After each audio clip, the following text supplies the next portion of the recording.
All right, episode number 15. All praise to the Most High for another one. Uh, kind of tired, but man, we gonna wake up for y'all. Most High willing, have another good episode. Freestyle Sunday podcast. Our brother being to my left, or to your right. Hold on. Wait. This brother is really humble. This brother just had a baby last night. That's why he tired, you know. Look at it. And he ain't even crack a smile. Look at it. I've been But all ripping praises and to the running Most all High. day. Yeah. You know the weather over here, man. It's been raining all day. You know what I'm saying? But yeah, man. All praise to the Most High. I did have a son last night. Another boy. You know what I'm saying? That's all I can seem to have. But, but yeah, it's still all good. But yeah, been ripping and running all day, so bear with me. But yeah, man, we got a special episode today. Y'all know the brothers right here. I don't know. Do y'all need to reintroduce yourself? Shalom, hi bar. Yeah, they know who y'all is. Shalom. What up, though? The Detroit Shalom. Brothers try to be smooth, man. All right. So y'all see the title right there, man. Due to restrictions and privacy issues and all that going on this platform, we're gonna be real strategic with what we say, but very careful. But where were you doing during what? Where were you doing and was it planned? You say what? Nah, I meant to put a U right there. I just noticed I put an O. My bad. Okay, it's all good. But yeah, man. Do y'all brothers remember that time, man? The craziest time in our lifetime. When people was standing 6 feet from each other, and people was looking at you if you ain't have a mask on, like you didn't committed a crime. Man, it was crazy. You had to wear a mask just to eat. You can take it off when you get to the table. So from here to there, when I sit down, there ain't nothing going on right there. Hey, that 2020 was something else, bro. You know the government knows best, man. Oh yeah, they always do. It was. Well, I remember where I was. I was at work. I remember Chrysler shut down, and I was driving semis for Chrysler at the time. Chrysler shut down. When I heard them shut Chrysler down, I said, "Hold up, they done shut down one of the big three." Then I started hearing the other Chrysler shut. I was like, "Wait a minute." Then they stopped the trucks. Once they stopped the trucks, I said, "Oh, this is real." Now, what I mean about this is real, we're gonna speak about it a little further on down the podcast. But yeah, that's where I was at the time when everything hit the fan, at the SHTF moment. Once the shiggity hit the fan, that's what I was doing. Mm-hmm. So that was at what? So I think both of us was working at Amazon at that time, Phil, wasn't it? Yeah, man, that thing was crazy around that time. They had them old ladies walking through that boy. Excuse me, a little bit. And they had one dude. They had one dude saying 6 feet or 6 feet deep. Oh, man, they had. He said 6 feet or 6 feet deep. Yeah, he was out there, and then they had a camera that was detecting if you got too close to somebody, it would have like a red ring around you, and it would alert them to you getting too close. That's crazy. Like that. Yeah, that Amazon was something else working there during that time. So low key, I ended up quitting. Start sitting at home and starting my own business. Yeah, brother. I mean, Gardening, a lot of yeah. people were scared. I feel it. It wasn't even fear with me. I just got And tired I'm of dealing with just, them scary folks. I'm just, I'm I playing got with you, tired of bro. dealing with them folks that was scared. That's what I quit for. I wish I would have got some of that, that one thing, man. But that payout, His brother scared. hey, Yeah, man. man. Everybody was going crazy, man. Let me ask you, did it, that time bring any like separation between y'all and y'all family, friends, anything like that? Uh, family to a certain extent, not my immediate family, but like aunties and stuff like that. Yeah, friends. Shoot, low key, nah, y'all know we still barbecuing in my crib. Hey, we ain't letting none of this stuff change us. So we know we know who we ride with. We know what was Hmm. going on. So, hey, we was hooping and barbecuing every day. Dang on there, beef ribs everywhere. Yeah, I think that time kind of, I know y'all was already hanging, but I think I started hanging with y'all a little bit more around that time, especially at Yeah, Mike crib, yeah, yeah. do the basketball thing over here. Mhm. And Yeah. my bad. No, I was just gonna say after we got done dunking on, the neighborhood, Mike's neighbors, we got all them young boys together on the hoops in the area over there. And then it was good because we taught them the Bible after. But Yeah. but no, I don't think, when it comes to family, like you say, immediate family, and nah, but you did hear some weird stuff coming out your family's mouth. Yeah. You know what I'm saying? Other than that, other than the weird stuff that was coming out their mouth, it really wasn't too much of a wedge. Like, you would ask certain people, like, hey, if I come over your house, you ain't gonna hug me. They like, Mm, nah, you can't even come in. You know what I mean? mm. Like, that's weird to me, you know. Um, that's weird. But like you said, friends, nah, because the friends I had before the pandemic was the friends I had after, and then it ain't stopped nothing. You know what I mean? Before a lot of people, my experience may not be everybody else's, because some people lost friends. Some people lost family. We all lost family, and I think it was more so due to their decision making than the so-called demic. You know what I mean? Hmm. But yeah, And you know what? That, It that, kind of. Oh, go ahead. go ahead. No, you good. Oh, no, I was gonna say, now that y'all putting it like that, it was like a situation where it either bring you closer or tear you apart.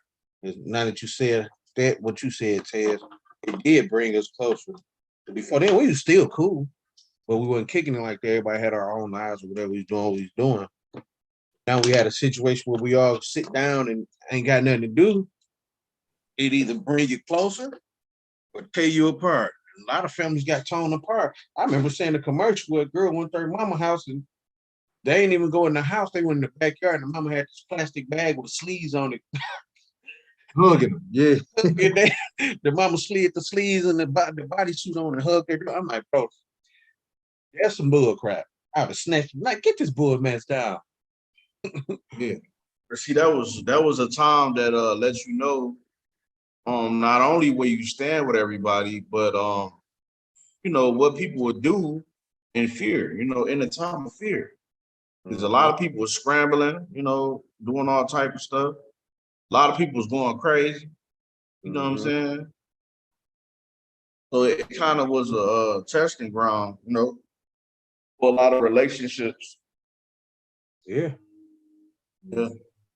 It let you, like you said, just to piggyback off what you said, bro, it let you know a lot of the times who really care for you as well, because you know what I'm saying? Ain't no, man, you're not finna deceive me into believing some airborne thing that I can't see. You understand, is just attacking everybody. You know what I'm saying? And when I you know what I'm saying? For me personally, you know what I'm saying? I wasn't living that way. And I refuse to live that way because I'm not gonna live my life in fear. I'm not gonna be bottled up. You know what I'm saying? Trying to live my life because somebody said something out there. That was weird, man. We used to play tag when we was a kid, when we was kids and stuff like that. That's like playing tag. Like I'll run up on you, boom, you got it. You know what I'm saying? So that's how I was feeling. I was like, man, this is kitty junk, man. They got these people believing this mess. That's how I felt about it. Hey, and the junk was so dumb to where they had these little borders, quote unquote, set up. Like, we right across from Canada. Yeah. You ain't hear nothing about Canada, right? What Right. This stuff can't swim over the water or pay the toll at the bridge to get over there. Like, people so blind with this controlling thing, so they don't even think about stuff like hold up, if it's that bad, why they ain't talking about it over there? Yeah. And I know some people gonna think we being insensitive in the way we speaking. These are our opinions. You know what I mean? We ain't trying to offend nobody. We understand that people lost people through, that time period, that time span. We lost some people through that time span, but what we saying is it was more so due to the decisions that was presented to them. Right? The people who were supposed to be the experts gave them certain decisions, and those decisions was death. You understand? And the people not understanding or educating themselves enough to understand what this thing was, ran out there and followed what the experts had.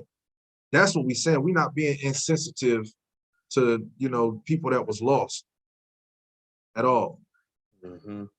Yeah, they basically they try to bully people, man, into making certain decisions because if something was out that was so airborne and deadly and all that, you wouldn't have to force people to go get, the solution.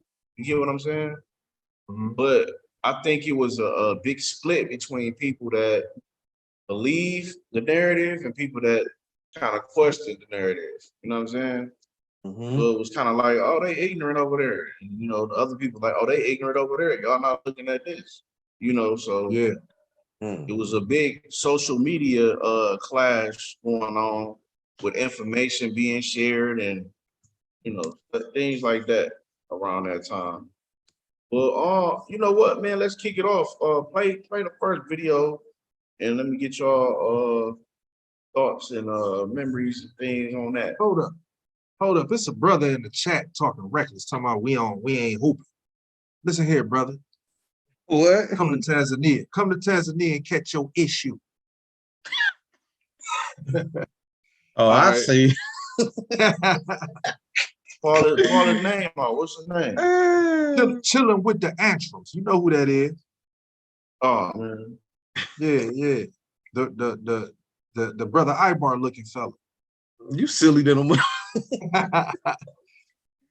Man. Hey, he would have been over there. He would have been loving us. Then we just hooping every day almost. Hey, hooping and barbecuing, that's right up that brother alley. Man, that brother would love that. The middle of the hood. Hey, and that was a blessing at that time too, though. Now we talking about that because them people ain't had nothing going on in that community as like towards like positive and spirit. Y'all know where we standing. That was the Valley of Dry Bones for real over there. And when we started coming out there with what we was doing, it's like it gave that community some type of hope, some type of strength or whatever. So gave them that oomph to get out there because everybody over there was either drunk and high. We got out there on that dang on court, us and the few brothers that were showing up. It was like a whole new world then. And that in itself was a blessing. That was a blessing like a mug. Sad it had to stop the way it did, but hey, it was good while it lasted. Father willing, we won't have to experience nothing like that no more. Tear down like that no more.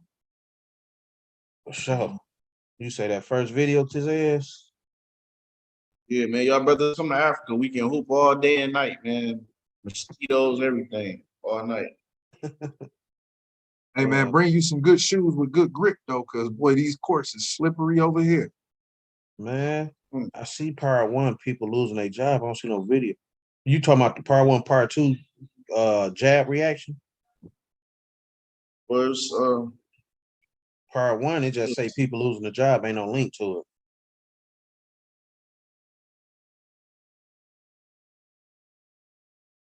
should be I put two of them on there. Yeah, I For- see the for- second one. The for- first one ain't got no link. All right, you can just play the second one. I put on it.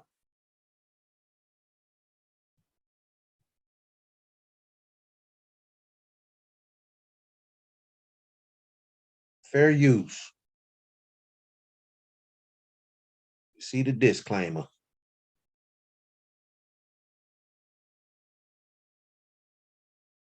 Oh, hey, they got a Less disclaimer than too. 24 hours after receiving her second dose of the Pfizer COVID-19 vaccine, she was unable to move from the neck down. Last month, a Tennessee woman who was left partially paralyzed after getting her second dose of the Pfizer vaccine.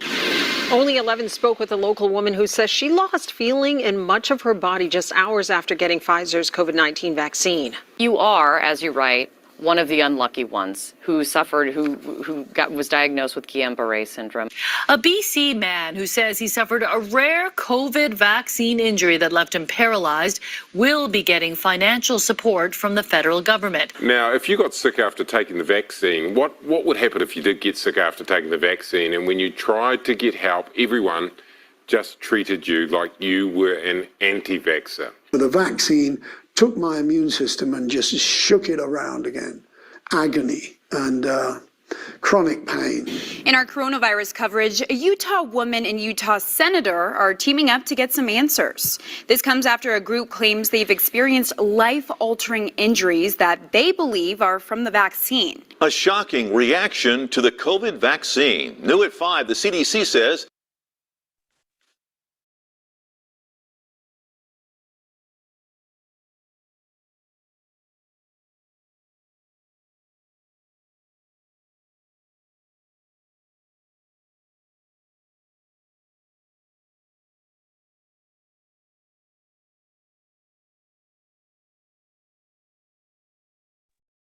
Hey, Ben. Yeah. Hey, you're gonna have to take host because I don't know why it's doing this junk these videos all of a sudden. Oh, there it go. All right. Stop. Roger. Oh. All right, hold up.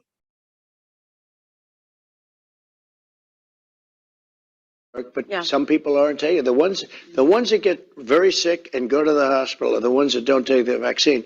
But it's still their choice. And if you take the vaccine, you're protected. Look, the results of the vaccine are very good. And if you do get it, it's a very minor form. People aren't dying when they take the vaccine.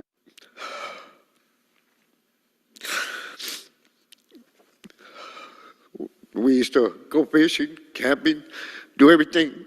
We got the Pfizer vaccine because I thought it was to protect him. I thought it was the right thing to do.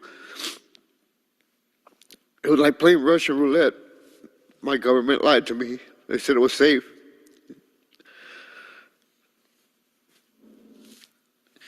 Now I go home to an empty house. This is a simple, basic proposition. If you're vaccinated, you're not going to be hospitalized, you're not going to be in an ICU unit, and you're not going to die. Multiple agencies are now investigating what caused his death. CBS 13's Marissa Perlman is in Auburn with the woman who says she witnessed that man getting this shot. Marissa? Yeah, a lot to learn about this one, Steve. First, the county posting on social media that a person was diagnosed with COVID-19 back in December and then died just hours after getting the vaccine on Thursday. This news now causing concern in this community, now questioning the safety of the COVID-19 vaccine. And the J&J, if you look at them, particularly in things that we really care about that are important, it's got greater than 85% efficacy after severe disease and critical disease, and there were no deaths or hospitalizations in any of the countries that were tested. And remember, they tested in the United States, in South Africa, and in South America. This is a good vaccine. I think we need to pull away from this comparing and parsing numbers until you compare them head to head.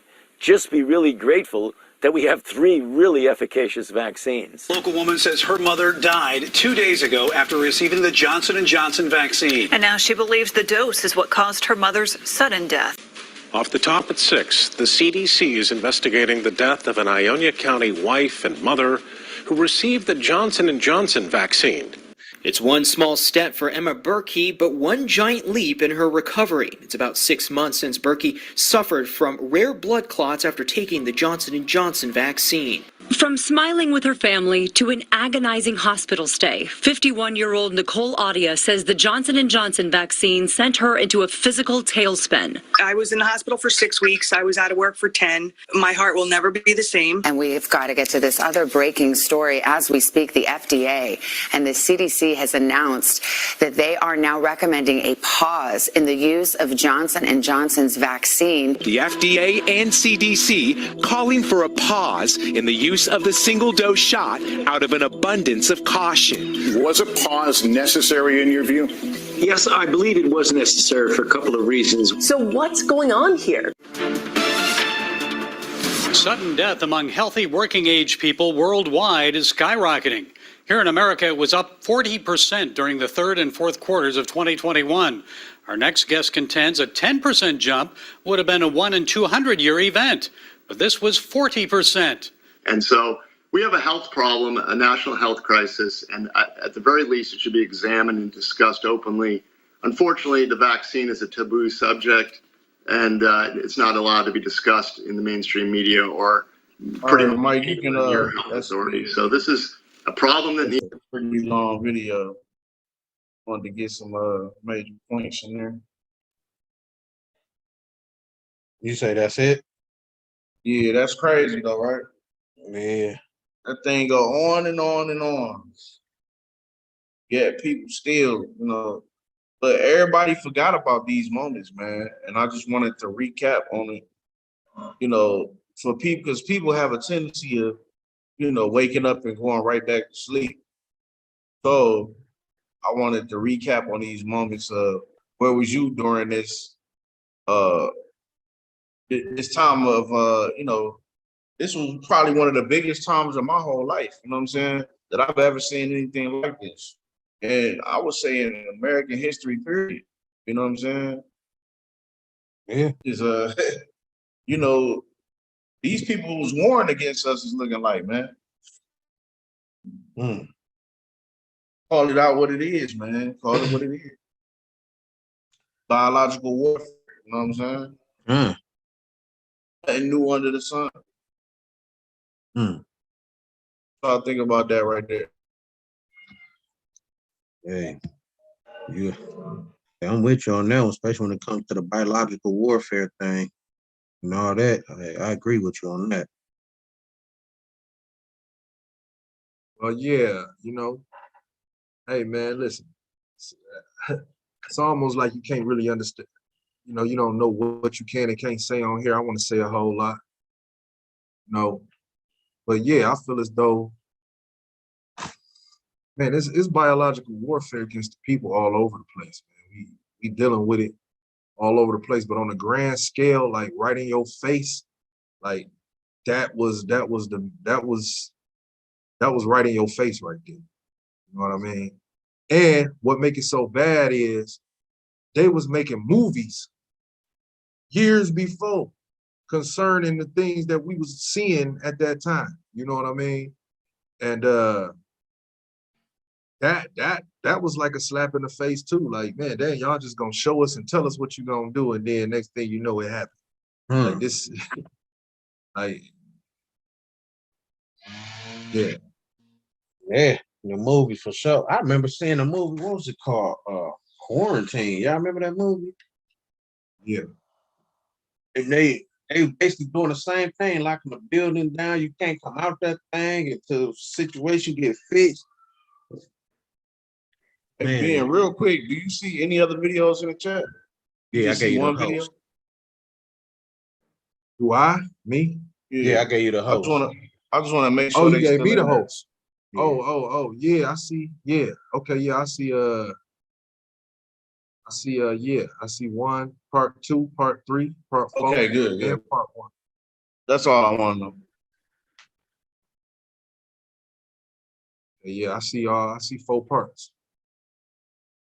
But yeah, man, there was so many talks about different things, man. You know, they was talking about zombies, all type of stuff going on, man. Hey, for a minute, man, a lot of us thought the world was gonna end. You know what I'm saying? That was the end of the world. People was going out buying toilet tissue. You know what I'm saying? Going crazy. Man, they was fight. I remember seeing videos of people fighting over tissue and like, what you gonna do? Build a clubhouse? What do you think? What you gonna do? Build a clubhouse? Some people were saying as soon as they turn on the 5G towers, it was all gonna what was gonna happen here? Gonna fry. They was gonna activate the the whatever they put into people or whatever. Right. Yeah, man, it was just a lot of a lot of what? a lot of that programming just ain't been rolled out yet to its extent. You know, I think a lot of that stuff's still in the working. I don't think they done. I'm saying they throw it out there, then they pull it back, throw it out there. You know, this thing ain't went nowhere. You know, it ain't went nowhere.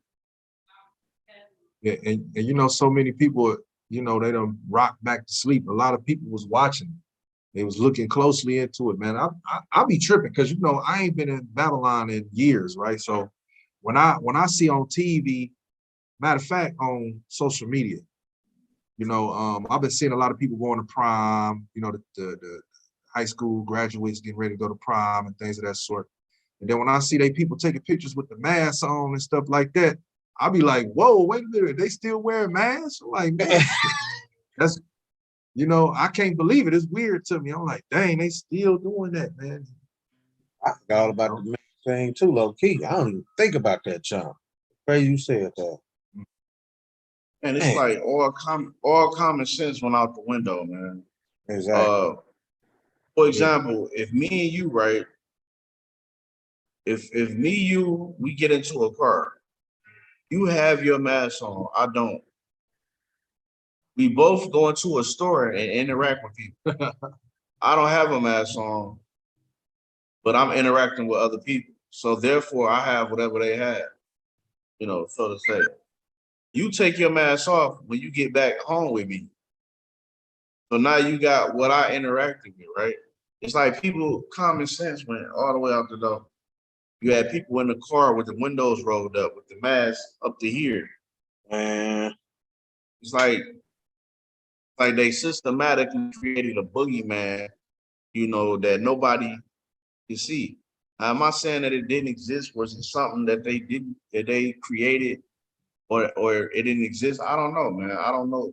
I haven't, you know, I don't want to be insensitive to, you know, people that actually experienced it. But, you know, if I get sick, man, I usually just, you know, I usually fast, pray, detox, get some herbals or something, change something about my lifestyle. So, you know, I don't know. But a lot of people, man, a lot of people wouldn't even step out their home. You had elderly people that was dying alone. You know, specifically in Detroit, I remember coming back and they had, because you know, they couldn't have funerals at this time. People weren't allowed to come into the hospitals. So in Belle Isle, they had big old giant pictures of all these people faces that died. It was like a memorial. And it was hundreds, man, hundreds of them. And you just drive around and just look at all these people that passed away. And I was just thinking like, man, do these people even know what they even, you know, what caused these people to, you know, lose their life? Because we didn't see what was going on. Have you ever seen somebody drop, you know, drop dead because of, you know, what they said was the reason? So, I haven't, not like they seen were it on talking like- TV. Yeah, I was just about to say. On Wuhan. Yeah, We was first watching it in Wuhan. When they was first broadcasting it over there in Wuhan, you would see people on the street shaking and some people around them trying to get them like, hey, you know what I'm saying? And then when it came over to where we was at, none of that. It was just a bunch of people talking, running around scared. Remember they talking about they burning bodies and all that stuff? Yeah. We didn't see none of that. Like Ted said, it was like common sense just was out the door once they said something was going on. Mm-hmm. That's why I said that earlier about the borders. Like we got Michigan right here, you got Canada right there, but you don't hear that like y'all don't see what's going on. Hey, bro, you remember we went to the Save-On around the corner? Grocery store, and that white lady was up in there. Tripping. She was tripping. She was tripping out. We at the front. She like, he's in the back. He doesn't have a mask on. He's in the back. And she was going off. And I got so pissed off, I turned around and walked out the store. But the thing was, though, my thing is you tripping on this dude not having a mask in the back, but you got one. If it worked, you shouldn't be worried. Right. You got one on, so what you worried about this dude with one on that ain't got one? You know, so I mean, it was like you said, all common sense, man, just out the window. You know? That's crazy.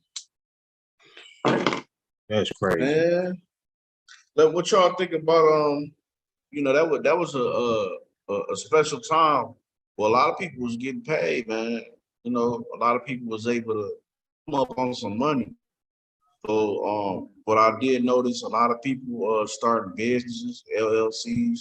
A lot of people was traveling while they could because they did like borders down. Yeah, man, a lot of PPP loans flying around. A lot of brothers was looking nice, man. Riding good. Rolexes and stuff, the brokest ones you ever known was the richest ones during that time.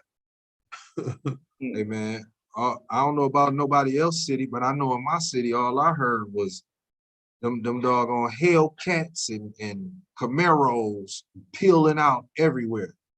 That's all you heard, driving through your neighborhood, to the point where they had to put speed bumps in the neighborhood, man, because people had so much money, they were going buying all type of Hellcat cars and Camaros, and they racing. They starting clubs and all that, you know. Yeah, underground parties and all that. So, yeah. you know, our people, they know us to a T. Because I don't know if y'all seen that Purge, the final Purge, but during this Purge, our people was partying, man. We was throwing Purge parties, so they know we gonna party through it all. You know what I'm saying? Mm-hmm. What's going on now? Ain't that what's going on now? They brought back the Freaknik. Didn't they bring back the Freaknik out during this time? Did they brought it back? During this time, like you were saying with the party thing, like I think they done brought back that. Oh my goodness, that's crazy that you brought that up with the Purge thing, partying through it. Yeah. I remember, I could not find it for nothing, but I remember, I think it was like Shelby Township or something. Bro, it was an article that they was healing people with vitamin C from this, from this sickness, and the FBI came and shut that place down, man. I never won like that. Nobody ever caught wind of that though. So yeah, that's great. So yeah, man, if you can you get to that part 1 video? I have put the video up there because we seen, the reaction to what they call the solution. So now check this out.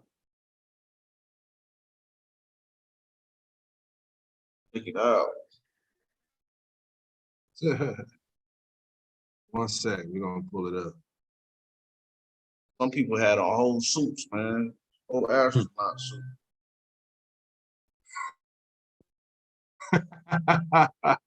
Astronaut suits, huh? Man. And they still got shit.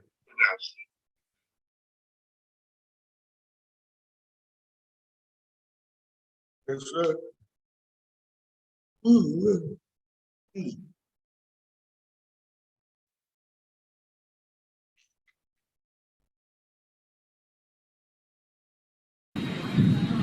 Y'all hit that like button.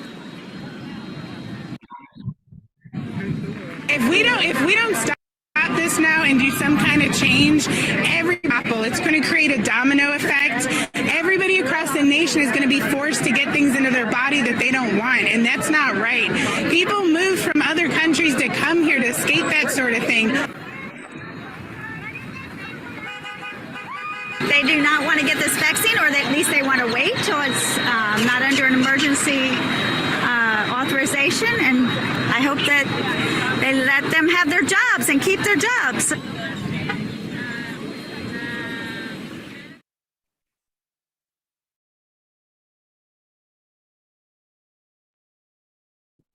Yeah, that was a real good one, man. But it's crazy how you seen all the reactions to the the so-called solution, but they was threatening a lot of these health workers, specifically nurses, to get this actual solution that they call the solution. But as you see, the reaction of the solution caused a big problem. Have you heard about anybody that lost their job, or had to quit their job because of basically standing by their God-given right to not take something? Y'all heard anybody like that? I'm trying to think.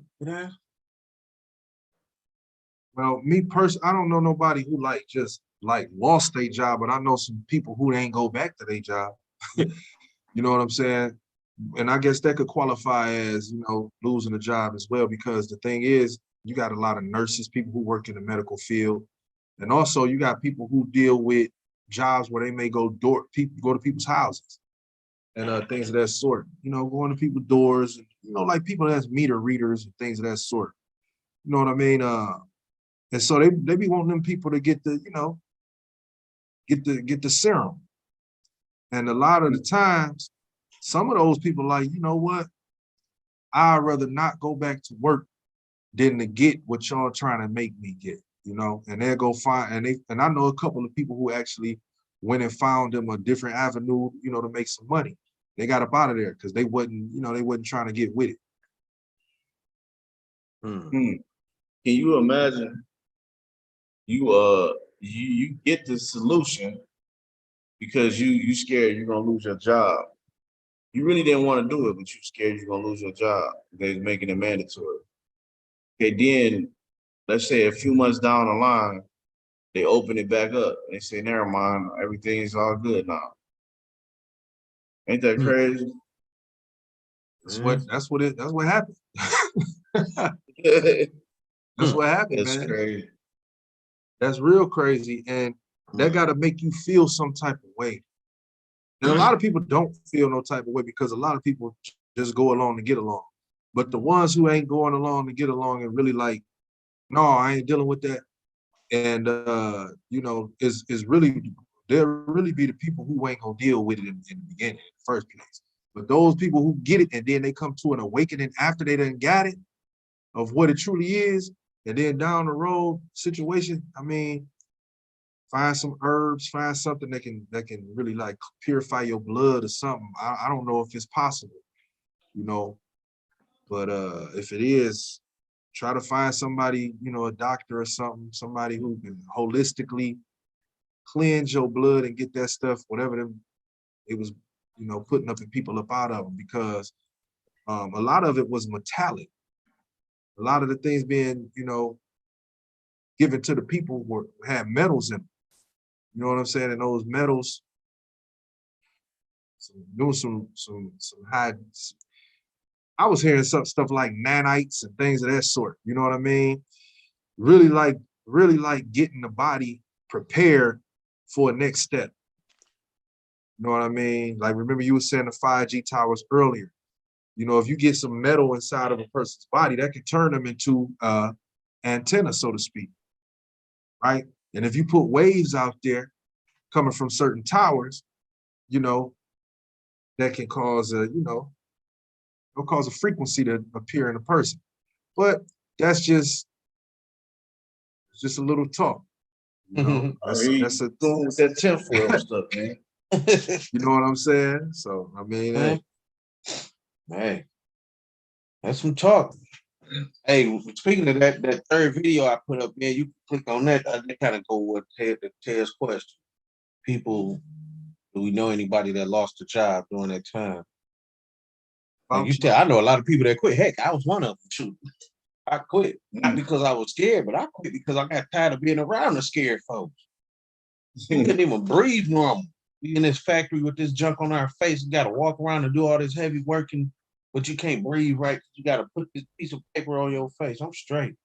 I'm out this burst. I'm gonna live as a free man in my backyard barbecue and beef ribs. Hey man, you better not sneeze or cough in public either, boy. Man, it's crazy. At that time, people were scared to do that. I mean, we was at Sam's Club, I think. Man, my wife and I think Adara was with us. And there was this old man in front of us. Well, he wasn't old, he was older, should I say. And he kept staring, so I found myself staring back like, bro, don't start no weird stuff because you're gonna get a weird reaction for sure. Like, I ain't playing that with my family. So, long story short, he just, I think what made him scared was somebody coughed, either Dara or the wife or whatever.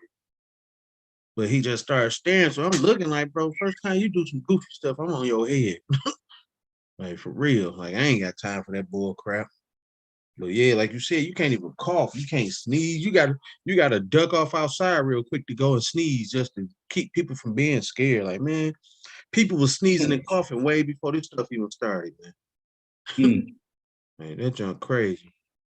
No, I'm talking about the number 3 I put up. I don't think this is it. I think this Ted. You ain't put. Yeah, I don't see it in there. You don't? I can try this. Hold up, let me resend it again. Hold up, 2 seconds. Hold up, 2 seconds. It goes with what Ted's question. In part 3. Mm-hmm. Say part 3. Yeah. Yeah, I see one that say part 3. That's what I put out there.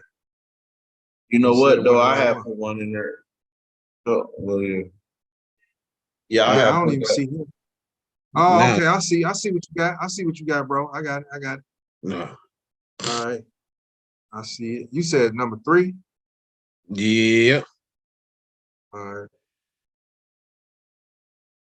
If it ain't that, the one I just sent. Yeah, them brothers, they was they was tripping during that time, man. Man, bro, you couldn't even hug your own dang on mama at that time. Oh man, get that Rumble shout out right quick too, man. Yeah. Check out that Rumble too. Freestyle Sunday podcast on Rumble. Spelled the same way, it's just no spaces. It's just one big word. Freestyle Sunday podcast. Capital F, capital S, capital B.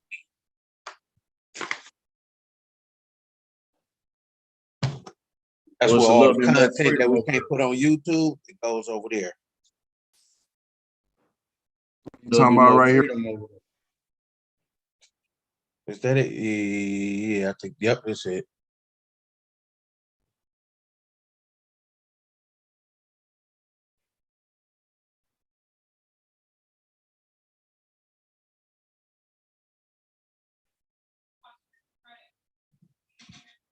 My bad. Yeah. I'm a doctor for the NHS. I've been working with the NHS since 2018. And I was a pregnant doctor working during the pandemic at the time. And I'm here today because I think it's very important we bring the truth out.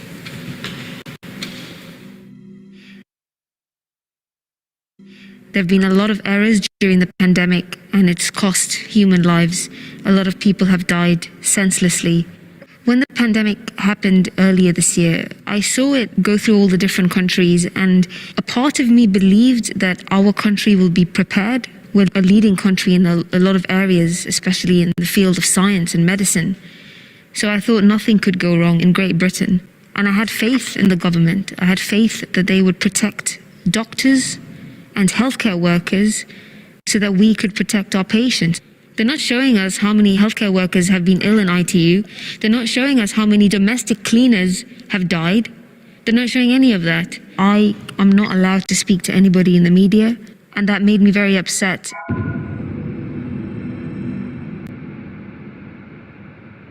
When the first healthcare worker died, they died in a COVID ward. They were infected, and the only way they could have been infected was if they didn't have the right protection. In my husband's own hospital, a pregnant nurse died. This is one healthcare worker. To date, we have 620 healthcare workers who've died. Driving to work every day, I had a fear. I didn't know what I was exposing myself to or my unborn child to. And if something had happened, I would have never been able to forgive myself. I asked for risk assessments. I asked to be changed to a different department. But my concerns weren't being heard because there wasn't enough evidence to show that pregnant women won't be at any risk, or neither would their unborn child. And this is why I realized that not only am I being silenced, my own managers were following my social media. They were tracking everything I was saying, everything I was doing. I received phone calls with threats, and I was also told that if I didn't show up to my long shifts, I wouldn't be paid as I usually am. They don't know I'm coming today because they have told me that I have to go through them if I want to speak to any media. These are the people who are trying to create a sort of propaganda. They're putting out these briefings in the hospital and posters saying, we've had this many patients who are COVID positive and we've discharged them. But they're not showing the reality, and that's what they're fearful of. They're all just yes men to the government, and they are trying to hide the reality. If as doctors we're being silenced in our own hospitals, where does that leave us as a country? What kind of democracy are we living in? I mean, these are the kind of things that we would see in strict regimes like North Korea. This is happening within our own country. As a doctor, I was working during the pandemic until April. So January, February, March, April, these 4 months, not once did I get a mask fitting. I had nothing on that ward. It left me in a situation where I had to look at my own protection or the patient. And every single day, the guidelines were changing. One day we were told a full gown was okay. The next day we were told that a plastic apron is okay. A pinny was good enough to protect ourselves from a deadly virus. We knew that all of these changes in the guidelines were based on politics because they just didn't have the right amount of PPE, but nobody would ever use these words, we don't have enough. If I went into a patient who was COVID positive and he coughed in between the consultation, then what? Last year in July, when they did a full investigation into how much protective gear they have, they realized that there wasn't enough if a pandemic had hit us. Nothing was done. Within our own country, within the UK, there were so many manufacturers who had the PPE that we required. They were sitting in their warehouses, but our government decided to order PPE from Burma, from Turkey. And when they came, they were also faulty. When we looked into the PPE the government had, they were out of date. They were expired. As a doctor walking into your work, opening a surgical mask box and seeing that the expiry date had a sticker replaced on top of it, how do you think that makes us feel? I think the biggest issue now is how can we help healthcare workers? Because this pandemic has taken a huge psychological toll on everybody. We've lost faith in our government. A lot of us have even lost the love that we had and the passion that we've had for our jobs. And I don't know if we can recover from this. The government have lied to us, and they have to be held accountable. And we have to seek justice for those families who've lost their loved ones. These ministers have blood on their hands. They have killed people, and they're still sitting in the same office. And this has to change.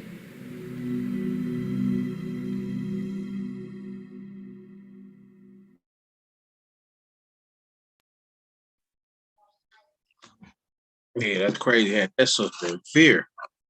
I thought that was the whole video, though. She went into how she ended up quitting or whatever. I think the wrong one, but oh well. Anyway, though, she ended up quitting her job because she feared for her safety as well as her baby's safety or whatnot. Then you see how she got to talking about the equipment. They had outdated protection equipment and all that. But my whole thing is, I work for a mold and asbestos company to protect our lungs and our respiratory system and all that. We had on, what was they called?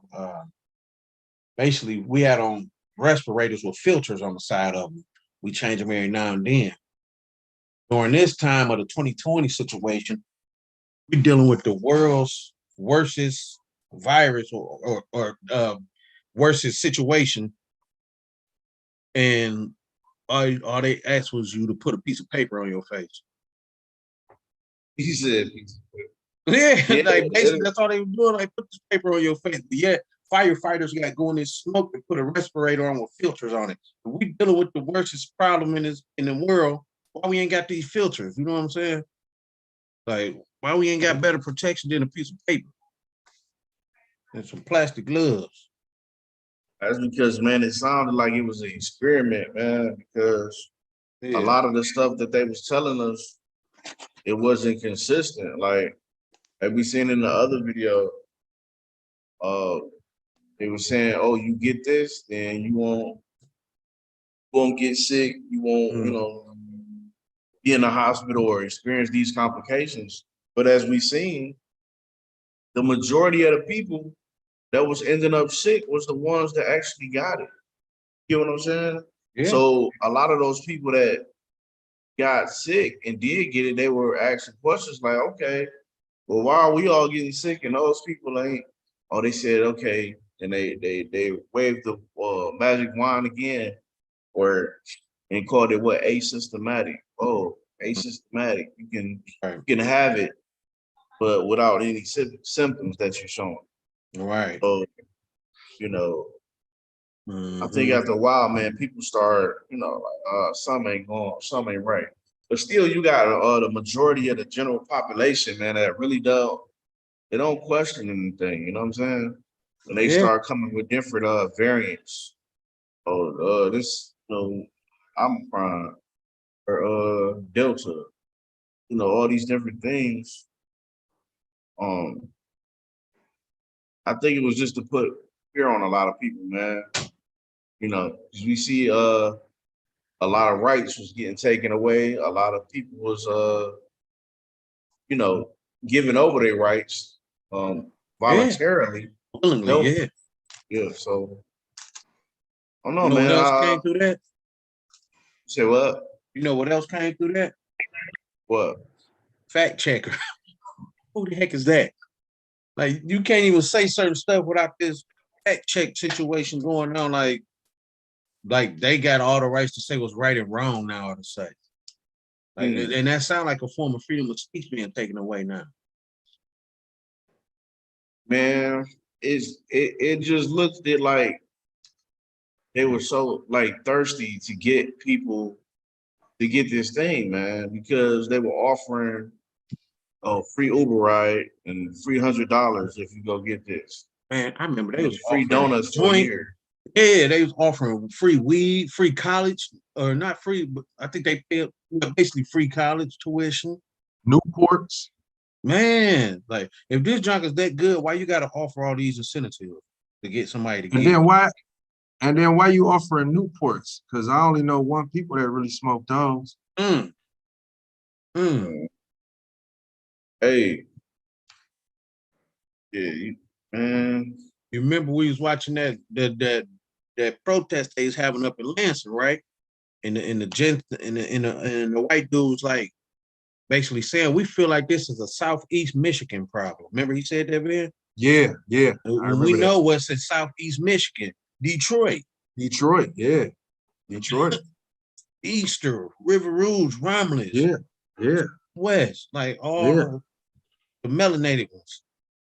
Southeast Michigan, that's right. I'm gonna tell you what all I used to look out for, man. When it started getting hot, look out for a lot of police shootings, a lot of race baiting. Because as we seen man, they put a hold on that whole campaign once they start rioting, man. A lot of the race riots. Remember the variants, they just disappeared out of nowhere, and that's all you heard about was the rioting and all that. Yeah. There was a lot going on around that time, man. It was so much, one thing after the next, one thing after the next.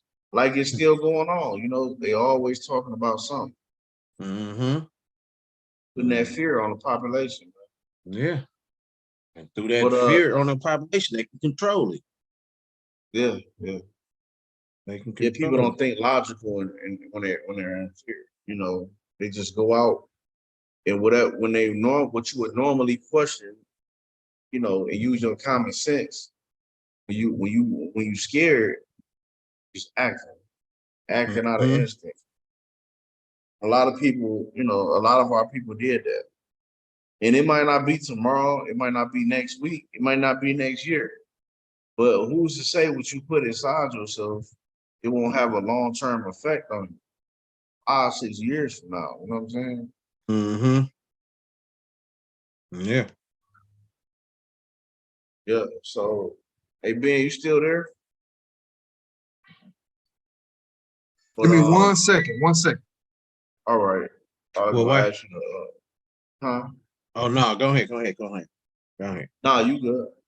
I was gonna say I could read this article right quick, but Oh, yeah, go ahead. I wait until he finished because people will need to see this.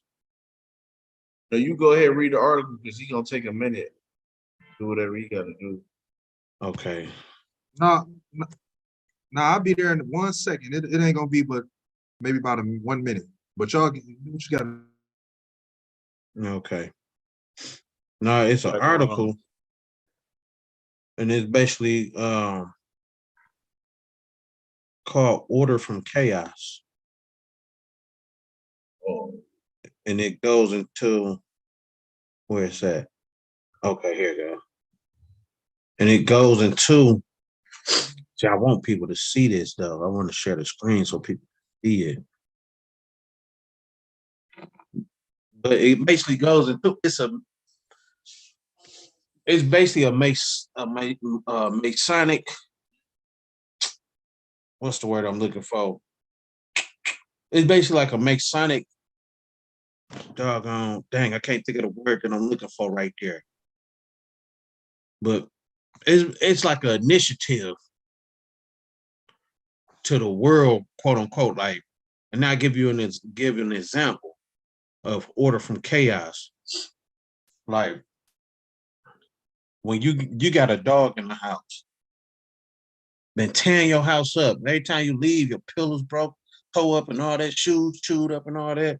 So what you do, you get order out of this chaos by sending him to the trainer to get him on a straight path. And when he come back home, he's in order. And that's basically what Order from Chaos is.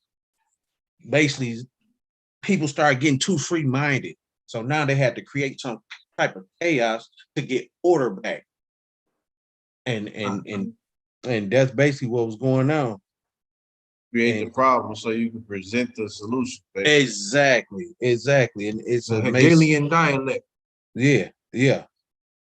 And it's like basically trying to send it to the chat so I can share it. All right, you wanted me to share something, right? I'm trying to send this to the chat so I can share it. Or you could be able to share the screen where they can see this from my side. You can do it here. I got here. You take it. Oh yeah, that's how he's doing. I can't remember how he's doing it.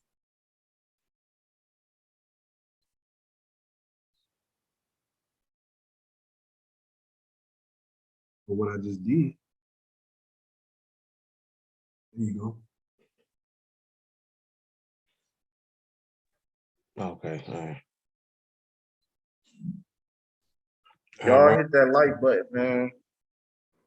We also want to have people engaging with the podcast coming on.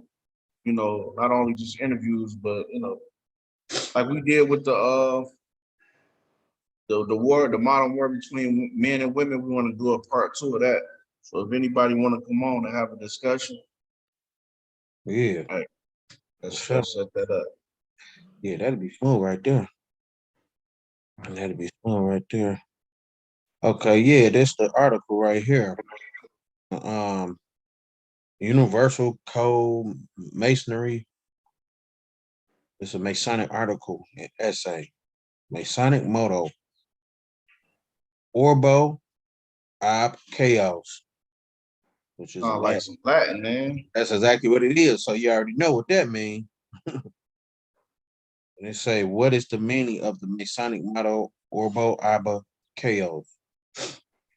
Of the many symbols and phrases of Freemasonry, a few mottos are important enough to be promptly and sometimes publicly displayed on flags, seals, and regalia. The phrase Orbo ab chaos is the motto of the 33rd degree, which can be found on the grand decorations of the Order of the Sovereign Grand Inspectors General, one of the highest honors and roles which can be bestowed upon a Mason. It is also featured on other seals and flags representing various orders.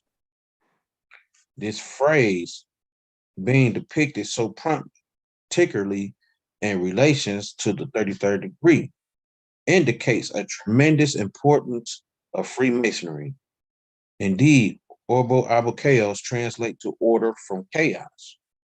It's also associated with another Latin phrase, lux into whatever this is. I ain't gonna keep saying some stuff I don't know, which translate to light from darkness. Why is the ideal of order from chaos or light from darkness so significant to Freemasonry? Let's explore the question together. One theory about the origin and significance of the phrase has mostly to do with Masonry history in the United States. In the early 1800s, there were some divisions of conflict between the northern and southern jurisdictions of the Scottish Rite. In the US, according to this theory, when the rites being practiced in the northern was found to be a fraud, and the conflict resolved in the restoration of the original rite, this was where the original use of the phrase emerged. Perhaps most. So they had two different orders or two different practices going on from the northern and the southern divisions or whatever this was right here, jurisdictions of the Scottish Rites. So they had to create some type of narrative to get some order from this chaos. They say perhaps the most dismissive theory in this case, order from chaos, was simply the order restored from the chaos of the schisms between jurisdictions. Like I was just saying, they had to create some type of chaos to get order in these jurisdictions. And all other meanings commonly attributed to it are purely speculative. While it's important not to rule out such an explanation, simply because it's only historically interesting. Hard to believe that the motto would be considered so significant if it didn't have a deeper symbolic meaning. What are some other possible meanings? The first clue to the more profound meaning and significance of this phrase is the origin of its correlate. That word right there, I ain't gonna keep saying it because I don't know what it means. This phrase comes to us from the Latin translation of the Gospel of John, in which it is said, the light shone in the darkness. The darkness did not comprehend it.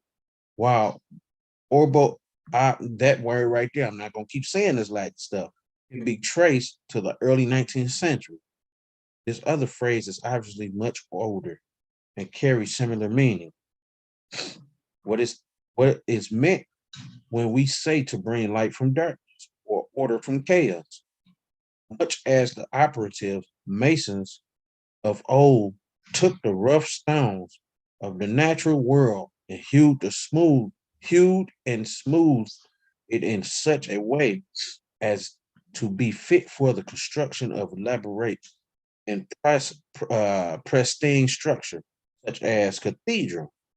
So the speculative masons of today applied the same discipline, and even the metaphor of the builder's tool to draw forth order from chaos of their own lives and mind, just as God is said to have made a light to shine in the darkness, which comprehended it not. So are we to be a light of knowledge and integrity in the darkness of ignorance of the world, even when it does not understand the light? On an even deeper level, what is the universal made of? There are many ways to answer that.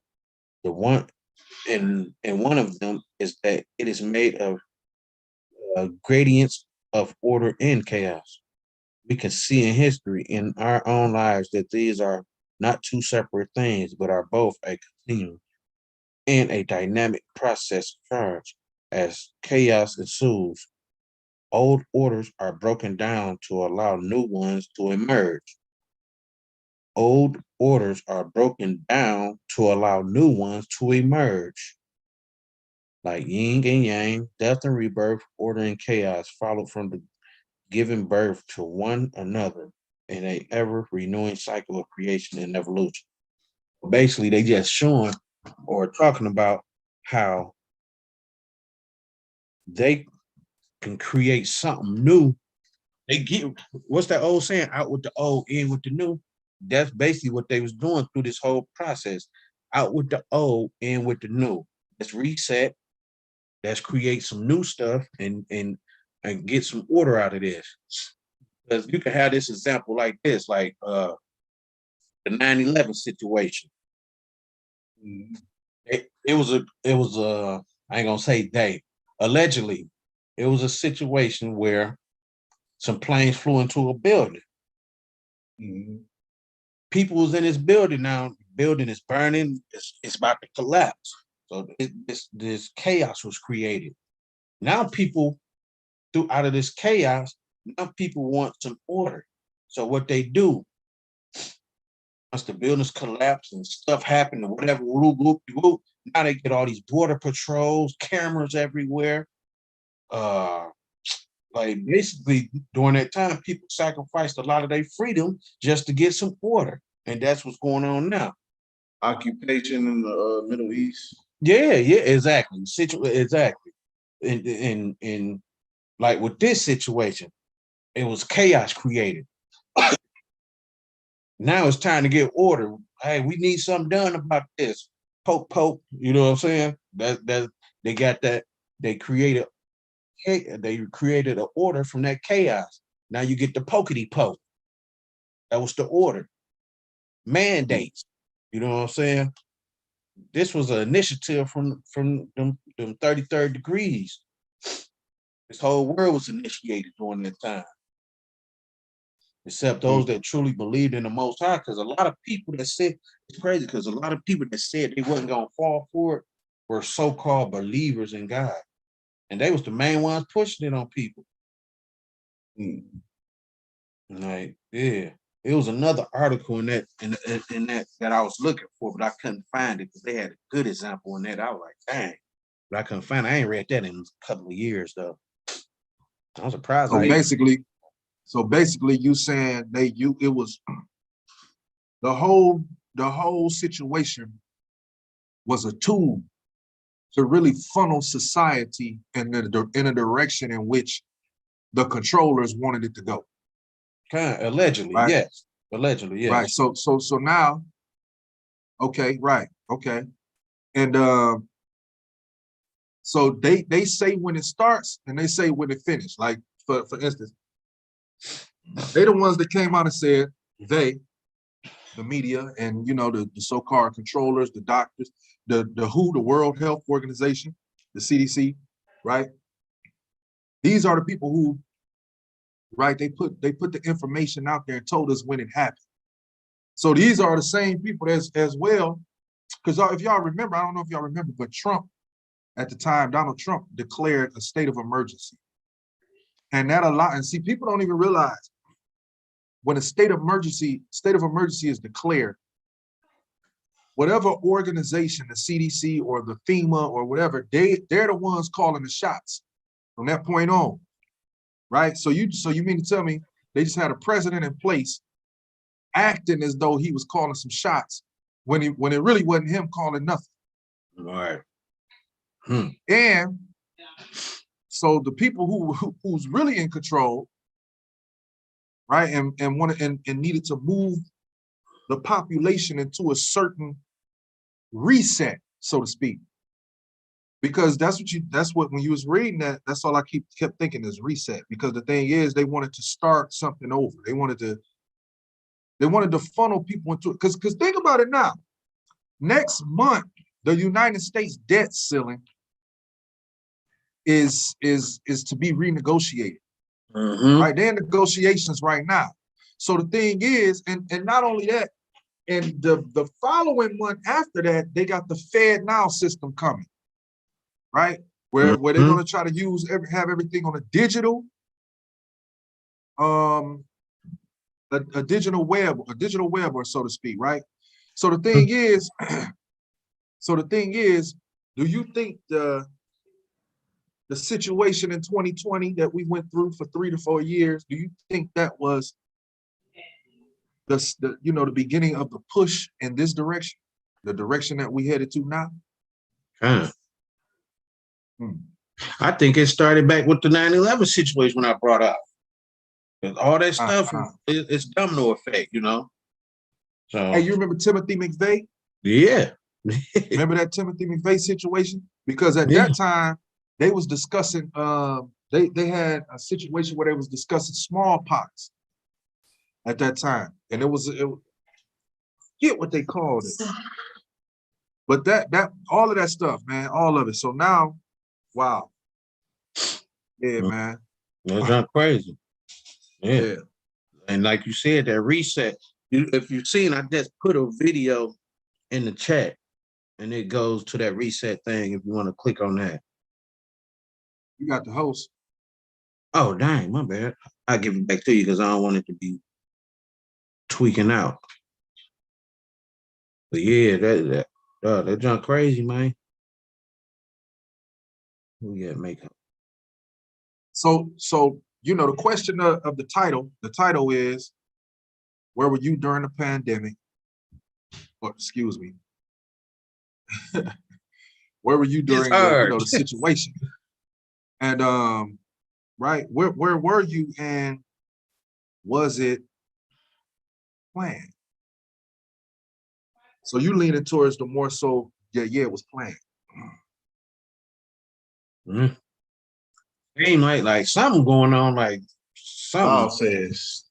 Allegedly, you know. Val says. Val says, right. All right. So which one I'm messing with now? The last one I just sent. The very last one I just sent. Very last. It goes into that reset. I ain't even finished watching it though, but it's crazy you said that. I'm like, dang, I was just watching the reset video. Yeah, man, because that's the first thing came into my mind when I was looking at, when I was listening to you read that article. Yeah, buddy.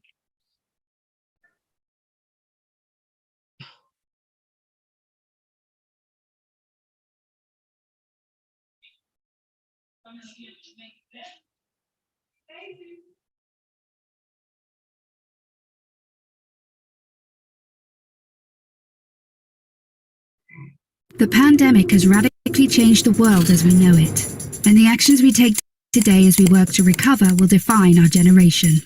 Now is the time to think what history would say about this crisis.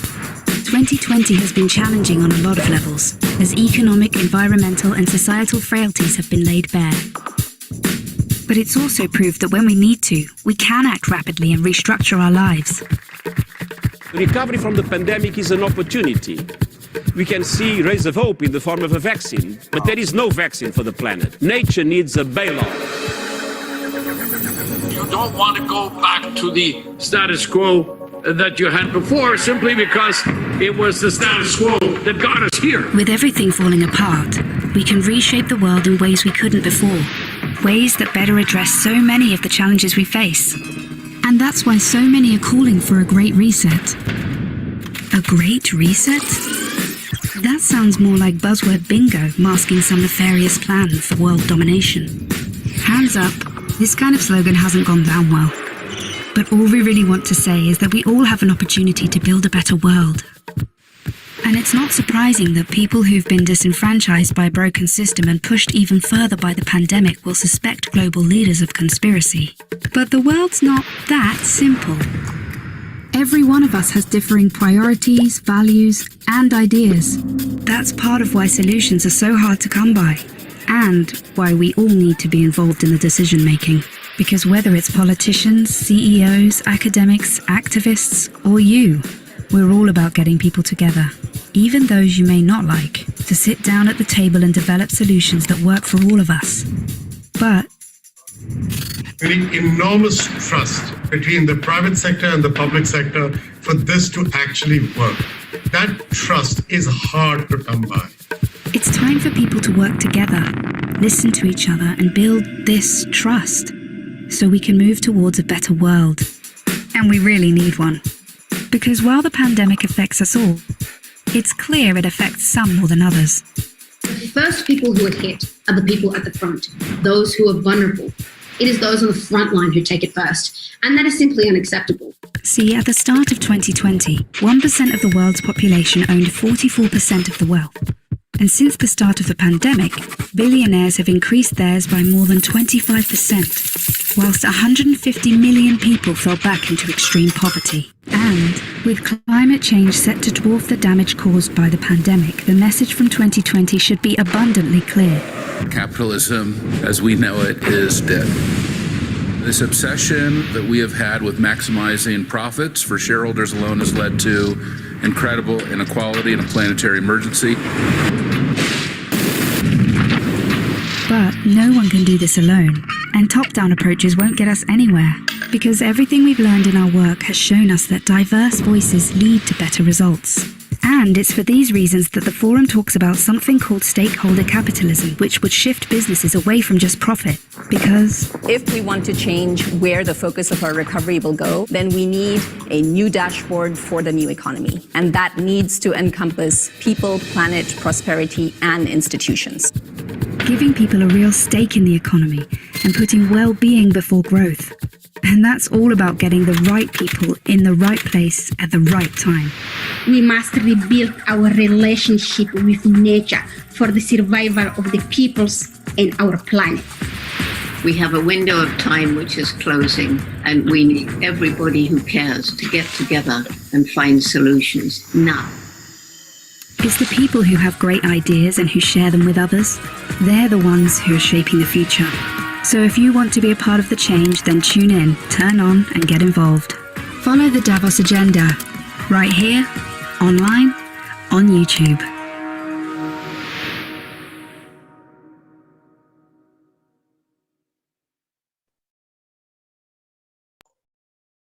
Yeah, the Great Reset, huh? Yep. Yep.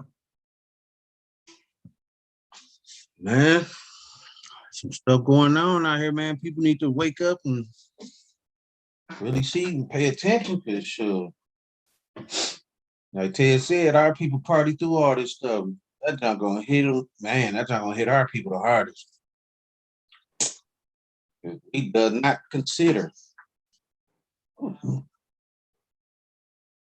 That's crazy. Like people was taking their little stimulus, going down to South America and going on trips, but you scared. Man,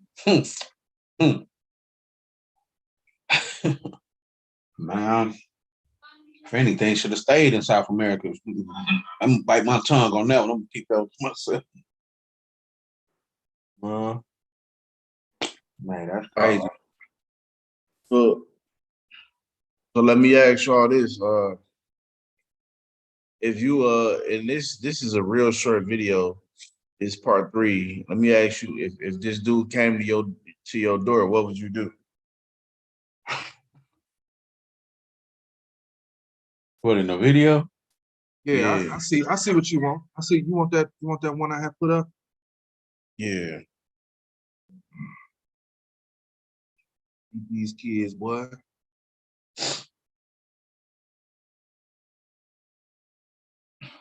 Know about kids, man. I got kids all over here.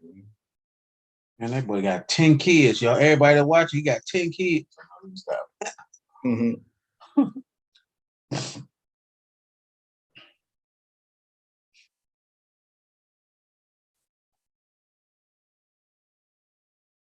Man. Yeah, hey, this was a great reset though, for sure, man. The reset. People's minds been more reset than the world. Sure. Man, it's time to get out the way, man. Yeah, for sure. Get out these nice people way, man. Yeah. Not the way. You call them nice. For lack of better words, man. For lack of better words.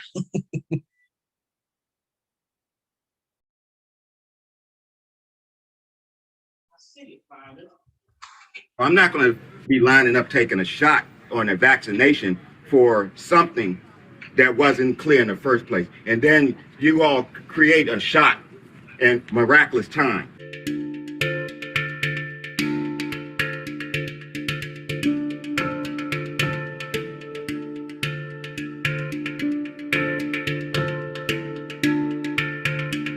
Well, I heard that it doesn't cure it and it doesn't stop you from getting it. No. So on the very, very, very rare chance that you do get it, even if you're vaccinated, you don't even feel sick. It's like you don't even know you got infected.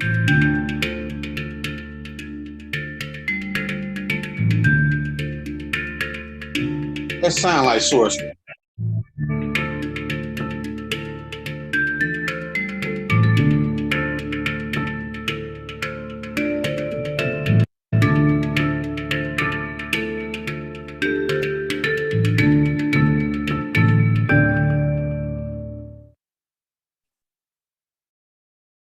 Well, if they popped up at your door, man, what you gonna do? First and foremost, I'm gonna ask them, do that junk right in front of me right now to yourselves. They gonna have something for that, bro. That brother gonna do the placebo. He gonna do the dope. Man, that boy gonna do the dope man tactic. Man, take it yourself. Take it yourself. See you do it. Take it yourself. Yeah, And man. for that two, brother just going, listen. Huh? He going door to door to prove all you naysayers, man. All you what they call them? Conspiracy theories. Conspiracy theories. You know what I'm saying? Who think you flat earthers out there? He going door to door to basically debunk that, you know. Hey, all that mess y'all been talking. But what he say about it though? I don't have to get it. Remember that? Yeah. I can't remember everything he said. It's been a while, but I remember him saying, I don't have to get it. And then look where he at. He was in the ghetto. Why he wasn't over there on Wall Street talking about take that jump? At a single mama's house at that. I bet you she was a single mama, sad to say. The ghetto is where, you know, we proportionally affected by this, you know. Yeah. Yeah. We just here to help y'all. You know, we understand that Help Alliance plan ain't working with y'all like that. So let me ask you this then, on that note. Brother, can we trust the government?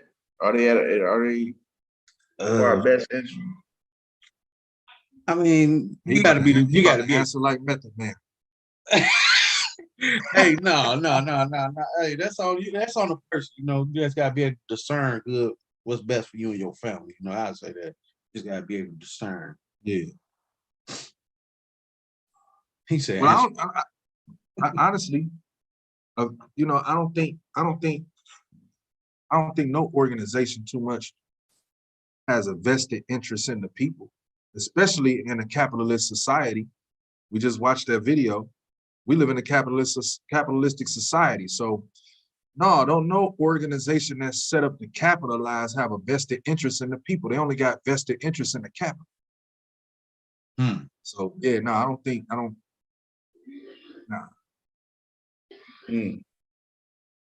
I don't think we can trust the government as a people, a nationality. I don't think we should trust them as citizens of America. I think I don't know, man. I feel like one of those Trump supporters. They coming to take our guns, man. Real. No don't. doubt, man. I don't ascribe to any political party, but I mean, when it's just obvious, man, and when you can see it obviously happening, there's an agenda, then you're the problem or you the crazy one. Like that's crazy within itself, you know. Yeah. But that goes to show the influence. You understand? Like somebody can be looking at something so crystal clear, but because you got a system set up that really pretty much feeds you, clothes you, house you. You understand? You're gonna listen to that system because, and you're gonna participate in that system because that's the system that sustains you, right? And so it gives a greater understanding when Christ let us know, like, listen here, the world hates you, but if you was of this world, the love would love his own. You know what I'm saying? But see, because we outside, like somebody was just saying earlier about conspiracy theorists, how you looked at and you hate it for being able to see something so clear. Well, you hate it because you privy to the information, you was chosen to have it, and you're not of this world. You understand? That's why you hate it. So, hey man, that's that. Well said, buddy. Yeah, I think around that time, you know, a lot of people stopped trusting in the government. A lot of people started having natural babies at home. A lot of people started opening their own business. A lot of people started leaving the country, period. Yeah, so, man. So, you know, I want to preface this last video and ask y'all, do y'all think another one is coming?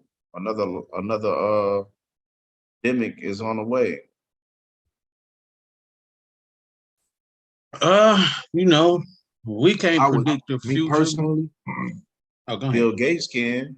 Hey, I was gonna get there though, low-key. You got it out. No, go ahead. It's funny to the mud, man. No, you got it. Go ahead, run it. Oh no, I'll go low key. I literally just go say what Tez said. We can't predict it personally, you know, but allegedly listening to certain. I hear feedback.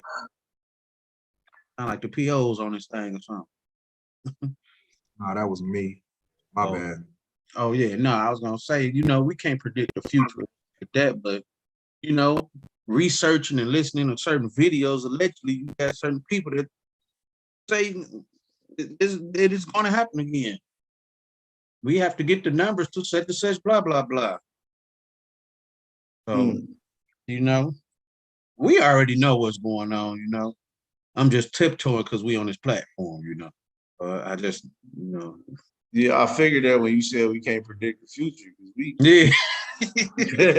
But you know, we know some people that's good with doing that though. Like we don't know them personally, but we done seen their speeches, you know, heard their little sermons and whatnot, and they good with predicting the future. And a lot of times satanic sermon. Yeah. You know, the Simpsons good with it, you know. Yeah, you know, the one brother Bill, he good with it. Sound like to me, like this brother got a check over there, man. Bill Gates name on it. No 501c3s over here. We leave that to the organization. Oh man. Yeah, but we know it's a calm before the storm though going on right now for sure. I say that. Hey man, they was looking to see how far they can get, man. They got a lot done. They got a lot done with this, demic. You know what I mean? I got to be real careful, tiptoe around certain words. Mm-hmm. I got this video. You ready for it? Mm-hmm. Y'all ready for it? Yeah.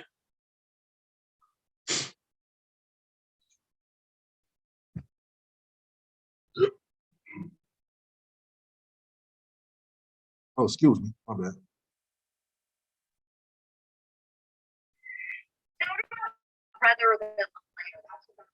To say about the next pandemic. Many of them agree it will not be another century as we saw between the Spanish flu and COVID-19. Tonight, we're digging deeper into what that could mean for all of us. The next virus, the next pandemic, not the next strain of COVID-19, but the yet to be determined sequel. Not only think it's entirely possible, I think it's entirely likely. Much of the scientific community is not that far apart when saying we should be prepared for another virus-related global setback. You know, this is a game of Russian roulette, and it's not a game that we want to play. As man encroaches on animals and their territory, those animals become more likely to pass on a new virus, as hard or harder to contain as COVID-19. Duke University conservation ecologist Stuart Pym. We're chopping down the forests where these viruses and bugs live, coming into contact with animals that carry them. That's not good. And then we're also butchering those animals for meat. If we've learned anything from this pandemic, it's that we have to have the supplies to combat and treat, and that parts of the world will be desperate and slow to get their share of a vaccine, and people will choose to not get it at all. My hope is that what we've learned from COVID, we can bring to the next crisis that we have, because there is absolutely no question in my mind there'll be another virus. And I'm not talking about another strain, as you mentioned, but another virus that is highly transmissible and poses a worldwide threat as this one has done. I can't even think about that happening again. I know, but I don't want to be an alarmist completely. Sure. I think that it's important to recognize that there was a tremendous amount of speed due to technology that we were able to get to these vaccines as we did so quickly. Sure. Hopefully that can be the case every time. And hopefully more people will get it. Yeah, absolutely. Use the news to promote the jabby jab. Hope more people get it. Man, you better go down there and get your jab, man. I started to, but I was like, man, my temper too holy. Hey, choose ye this day who you will serve. Go down there and get your boosty boost. Man, I thought about it. I thought about it and I remember, like, hold up. Most High created us with an immune system. The heck I need a boost for? I just eat some natural fruits, Could have hit the lottery, man. Hey, but damn. You notice how they tried to make it seem as though it's from the animals. People out there eating some weird animals and stuff like that, man. Nah. Remember, the Tony Roney poster had came from a bat.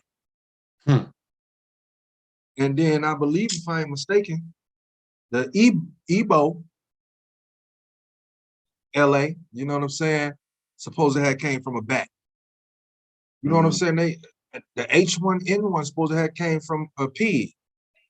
You know what I'm saying? It's funny how all of these things are starting to come from pigs, and then you got so-called Bill Gates buying up all the farmland, and then they got the GMO, so they can, and with the lab meat, so they can switch you off of real meat and switch you over into whatever they about to be putting in the 3D printed meat. And they got and they got some serum up in them lab meats too. Hey, they just come on now, the FDA is okaying these things.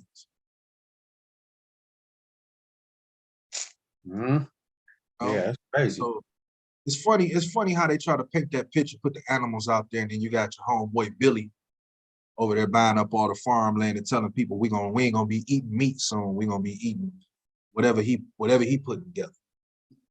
And anybody listen to them, they setting themselves up for failure. Yeah, but and that's crazy.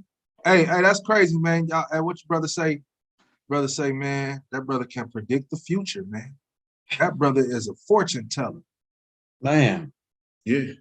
He said, when have he it's been gonna be wrong? what? He said it's gonna be what? 2025? Yeah, a big yeah. one. A big one too. This is gonna be the big one. Ooh. Yeah. Oh, Yeah. man. 2025. Yeah. You have to be prepared to get these oxygen sensors. Like, bro, stop with the big words, man. So I don't see how people can't see that he's a eugenicist when he sat there. First he told us. Now, okay, all right, he said straight up that he need to get the population down, right? CO2 emissions, right? So he told us he was about that. Not only did he tell us he about that, he down with the whole Margaret Sanger program with aborting babies and all of that. You know what I'm saying? Hold up. Not even that. He was caught over in East Africa and over in India doing what? Pokey poke. Making the girls sterile. Yep. Making the girls barren. You know what I'm saying? And now he's sitting up here talking about he about to give you some, he taking away the meat, and he got this this lab meat he finna give you that's finna be plant-based and all of that. And he buying up all of the farmland. Bro, in his defense though, it is too many people in the world. You know what I'm saying? For real Hey, though, man. like, you know. That dude funny. Seriously though. Look how close the houses is to each other. You know what I'm saying? Hey, who built these houses? You know what I'm saying? Who put these cities together? You go outside, go to the grassy cruise, there's people everywhere. You know? I don't know how true this is, but I heard that the current population of the world can fit in the state of Florida. If they was all standing side by side, you could fit the whole population of the world in the state of Florida. So that's not much at all. They were saying that the population in Africa is set to like double, bro, like and overcome like increase over the world population by so much. You know what I'm saying? So could that be the issue? You know what I'm saying? Could that be the issue? Because you know we populated large numbers, man. Populated very large numbers. Hey lot of man, these that's other the nations sand of the not. sea. Dang. Yeah. Babies keep dropping, man. You need to stop. You need to stop having all these kids, man. Thus saith the brother who just had one 15 minutes ago. Hey, I'm 3 and out. I'm at my limit. I'm in my Man, everybody say that. Brother, you got the in-house and you're not stopping. Hey, look. Hey, check it out though. That take me back though. That whole scenario you just pointed out there take me back to the same thing in Egypt, man. Where the Pharaoh looked to do what? He looked to you know, make us serve, put us into captivity, because our numbers was greater than their numbers. Population wise, we was greater than them. So the Pharaoh was like, look here, we got to do something with these people. We got to control them. We got to set up, and hence the reset. Because now you got to reset the whole board. Now you got to get these people down to, you got to get their numbers down. You got to program their minds, and you got to program them. Period. The whole system need to be restructured and reprogrammed so that the board, you know, it fits us. Hence your 15-minute cities. All right. All that traveling and stuff brothers be doing and things of that sort, man. Hey, listen, if I can go 15 minutes out of my boundaries, it's a lot of women I can deal with and a lot of babies that can be had. You know what I'm saying? But if I'm standing in this certain little area, I can be confined to a certain amount of children, a certain population, and they can understand just what to pump into that community. All right, this community having too many. All right, so let's pump some stuff up in here to start causing a disease and get them up out of there in this little 15-minute area here. You see what I'm saying? So it boy, I know we sound crazy, but it's, hey man, it ain't for everybody, you know. Right. Yeah, like you said, they try to neutralize the opposition, but I don't even think we even taught that we are the opposition. You know what I'm saying? They make it seem like, oh, we're all one, we're all this. No, they don't. They don't look at you like they're friends. You know what I'm saying? Exactly. So I think first, if we understand, you know, the historical attack on a certain people, then we will understand, you know, there is definitely an agenda here. You know what I'm saying? Like you said, you brought up Margaret Sanger. You know, if you look at livestock, and I would consider, you know, people livestock. When you look at livestock, all these, let's say, goats or cows, for example, you know, they live their life just, you know, basically, well, I'm gonna go out here, eat this grass for the day, come, you know, go to sleep, and do this again tomorrow. You know what I'm saying? But the overseer is looking at this livestock saying, you know, hey, that's gonna be a good piece of meat. You know what I'm saying? And they know the day, and they know their days is numbered, you know, and they know exactly when they day gonna be up. You know what I'm saying? So I think they just looking down on us, playing with us, man.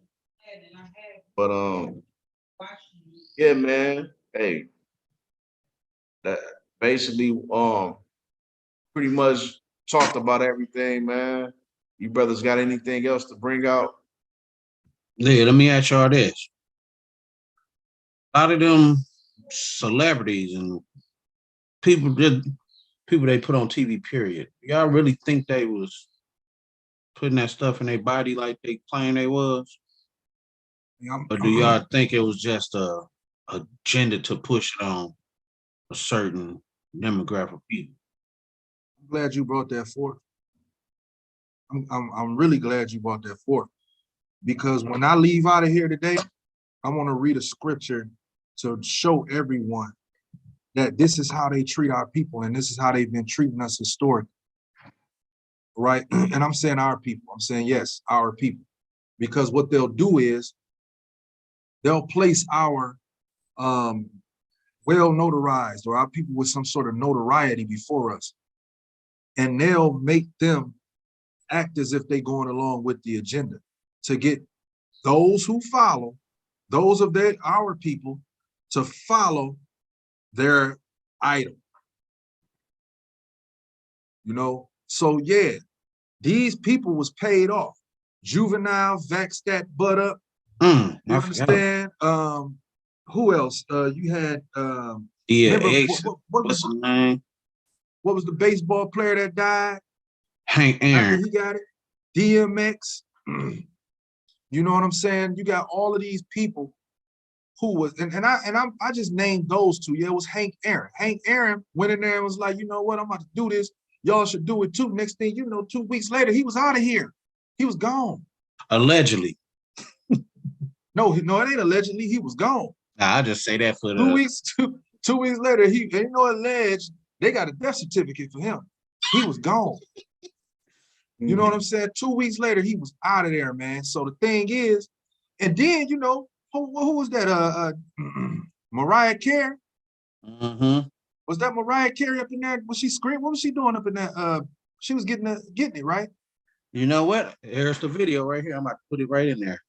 That way people can see it. I got one more after that too.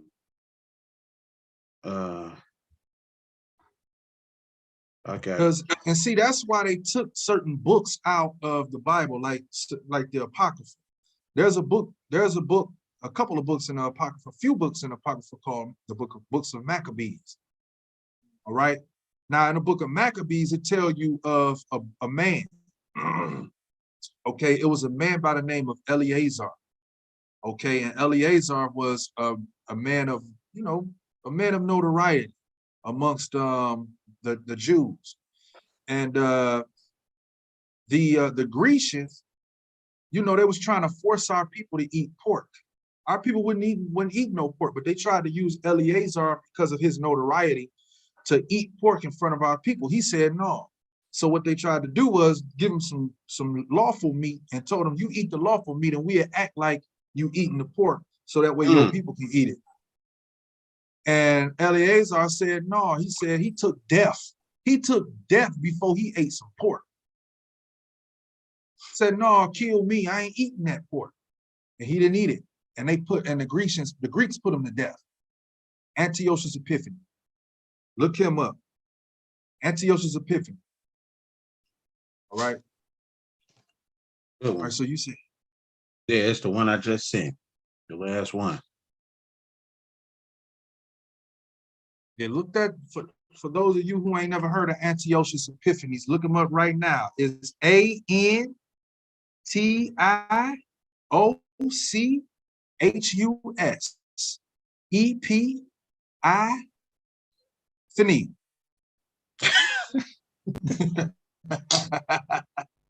I feel you though. I feel you. Hey man, I tried, brother. I tried. Hey, you did better than I do. Let me get it. This is short, huh? Yeah. That's the only one I feel can like really... Yeah. All right. There you go. Okay. Yeah, everybody. Oh, it's only part one. It's only part one. I right? know. Good. Okay. Is that normal? See, I proved my point. I am actually a vampire. Specialty game. Oh my gosh. Well, They listen. came with the vaccine. We are hoping for the best, encouraging you guys to I would do it when you can. 5 minutes And for this we're all in this Yeah. together, Yeah. as we said. For it to get in there, and then you can. Hey, let it play again. Yeah, that's what I was about to do. Yeah, because we didn't even catch it from the beginning.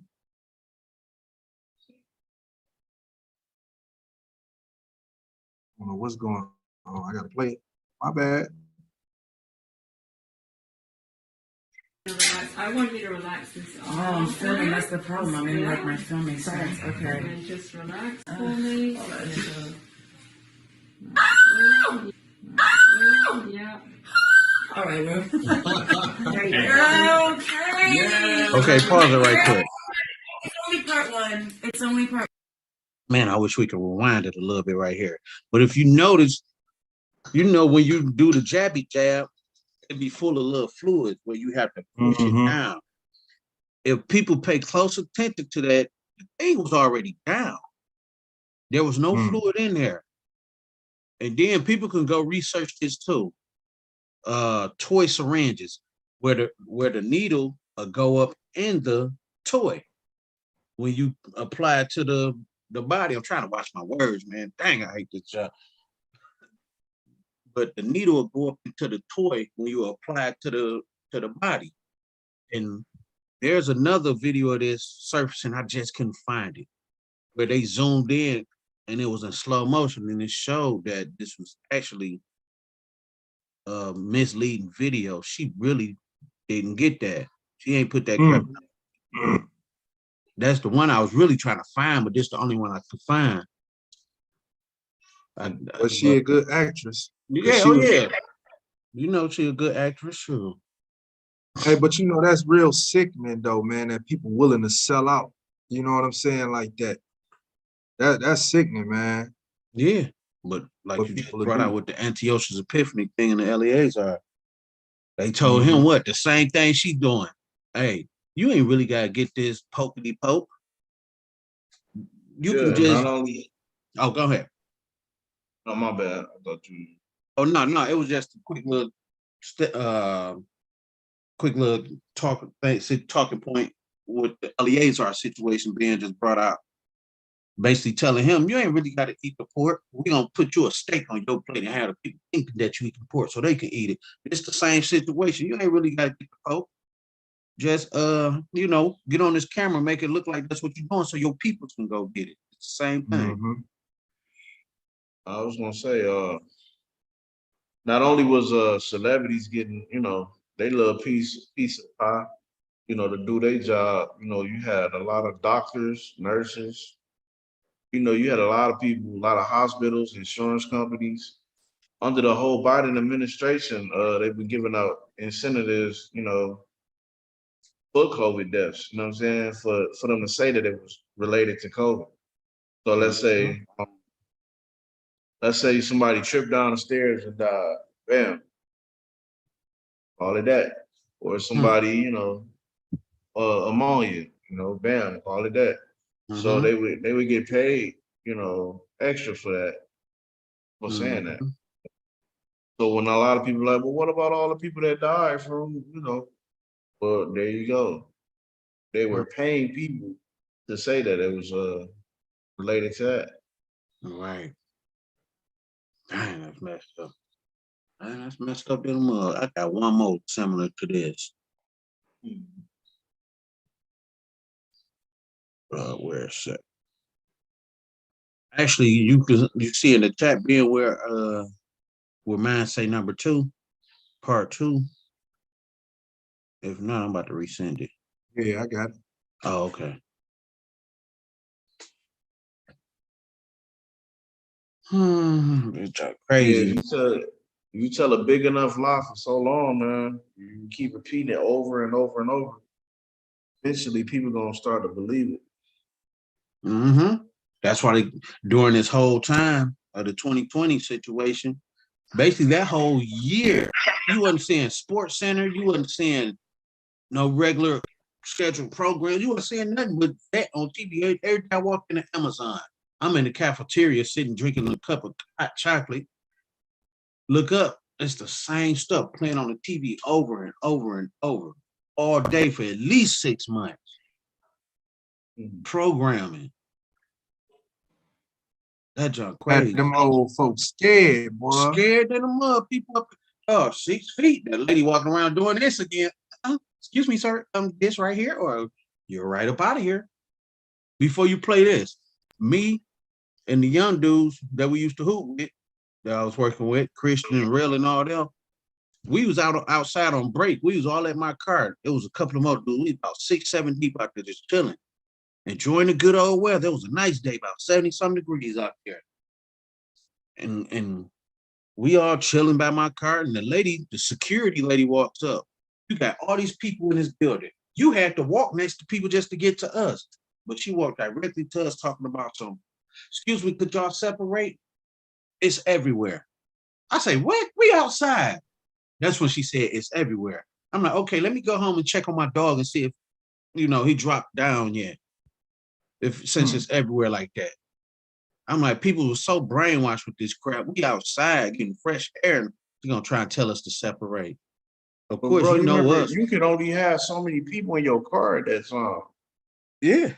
And they were saying it was a curfew restrictions and all type of stuff. Yeah. People, your car, how many cars was in front of your crib? It was crazy. Oh man, y'all remember that? Y'all remember That's we had crazy. that holy day over at my crib? We had the holy day at my house. Everybody parked in the backyard.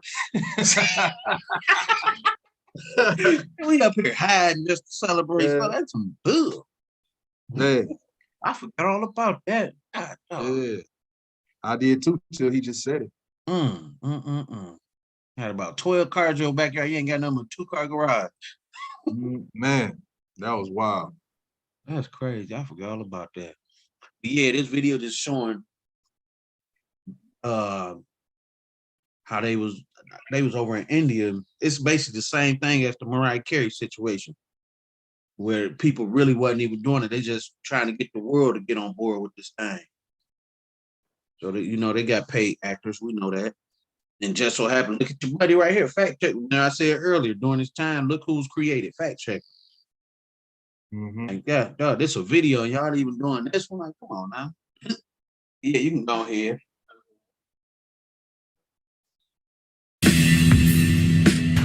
A video in which a man and a woman are seen posing for vaccination pictures is circulating on social media, with the claim that officials in Karnataka's Tumkur are faking it for the cameras while pretending to take COVID-19 vaccines.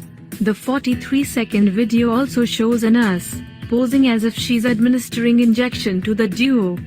The nationwide COVID-19 vaccination of priority groups began in India on January 16. According to the Union Health Ministry, close to 1 million health workers have already received the shots. In Tumkur district, officials fake it before camera, pretending to take COVID vaccine. Why this fake promotion? Where there is BJP, there is fraud, reads one such caption along with the video.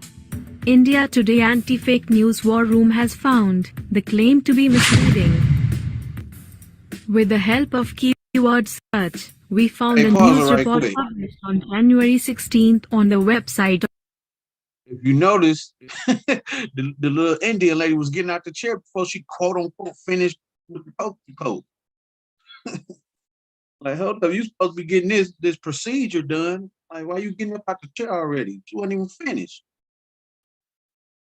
You can play it though. Of Kannada Daily Prajavani. The report carried a picture of the same man seen in the video taking a jab. The picture caption reads, DHO Nagendrappa getting vaccinated at Tumkur District Hospital. We then reached out to Rakesh Kumar, the district magistrate of Tumkuru district. Rubbishing the viral claim, Kumar said, the officials you see in the video did take the vaccine on the same day. The vaccination process that day was delayed due to technical reasons. But the media could not wait till the official vaccination process began.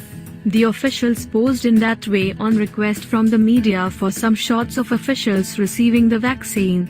We have also submitted a report on the matter to authorities concerned. Channabasappa K, the additional deputy commissioner as well as additional district magistrate of Tumkuru, also confirmed that the viral claim is misleading.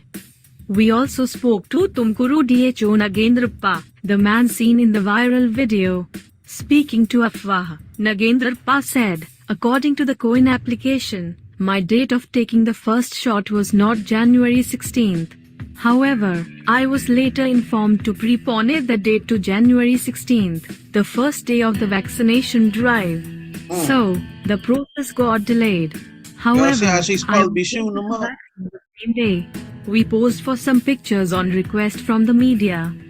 Afwah also received a clarification note by Dr. Rajni M., the woman seen in the viral video. The note with her letterhead was written to the district information officer confirming that she took the shot on January 16th. Dr. Rajni also submitted a copy of her jab certificate. In this, it can be seen that she took the Covishield vaccine on January 16, 2020, from the Tumkuru District Hospital. The officials posed for vaccination on request from the media. They were vaccinated on the same day as confirmed by several government sources. Hence proved that the viral claim is misleading.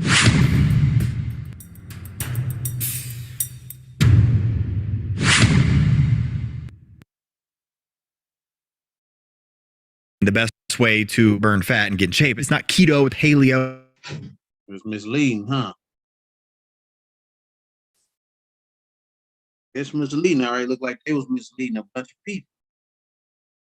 Got them people walking around with their shot records. Look, you see how I'm holding the pen? Yeah.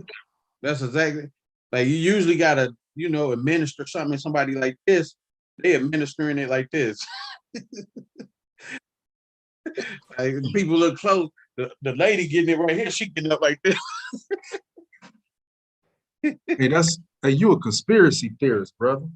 Hey, I just, pay close attention. Hey, it might be a conspiracy theory. Hey, I just seen that. I didn't make the video, Brother, a conspiracy theorist. I just seen that and I was like, hey, this looks interesting right here. Hey, buddy. Very intriguing. I remember when I used to go to the hospital and they used to have the thing right there in your arm. I ain't never stood up and then look back like, oh, is it radio? I ain't never did that jump. Remember, they used to administrate like this. When you went to get yours, that's how they did it. Yeah, well, you know, when we used to get it, bam, you know what I'm saying?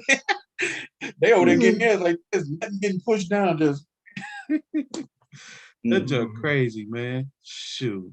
Hey. Yeah, man, they do that, bud. We know they tricks. Yeah, buddy, young Bill. So let me ask y'all this. If they ran this campaign again, do y'all think the majority of people will fall for it? Yeah. Again? Yeah, I think so. Be honest, yeah. Cause you know why? You know why they'll fall for it? Cause they got all of the data. They got all of the data on what was successful this time and what was not successful. So they're gonna use the things that were successful and then try to come up with other ways, outside of the things that didn't work the last time. You know what I'm saying? So they'll get a lot of people this next time because they're gonna use the data that they had gathered from this. Remember they were saying, why don't you the people that didn't get it, why don't y'all just get it so we can go back to normal again? And is it back to normal yet? Seems like it got worse. Right. What done changed? See, I ain't been over there in a minute. I ain't been to Babylon in a minute, but what done changed over there since? What can y'all see? Because Tez, you was there not too long ago. You there. What can you see different? What's different since the beginning until now? That didn't, how like stuff just remain.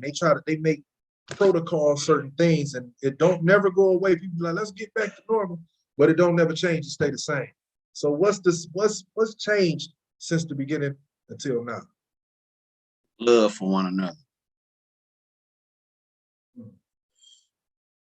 There is no love at all. So these people don't even love their own folks no more. There was more love before?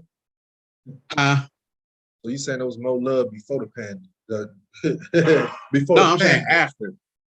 Like it's right, less. It was more before the pandemic. Yeah. Okay. Yeah. Now it's like people putting they letting their own elders die. Or they leave their own elders in the midst of this mess. Our people ain't even protecting their elders no more because of this mess. Like they're just crazy. Yeah. No doubt about it.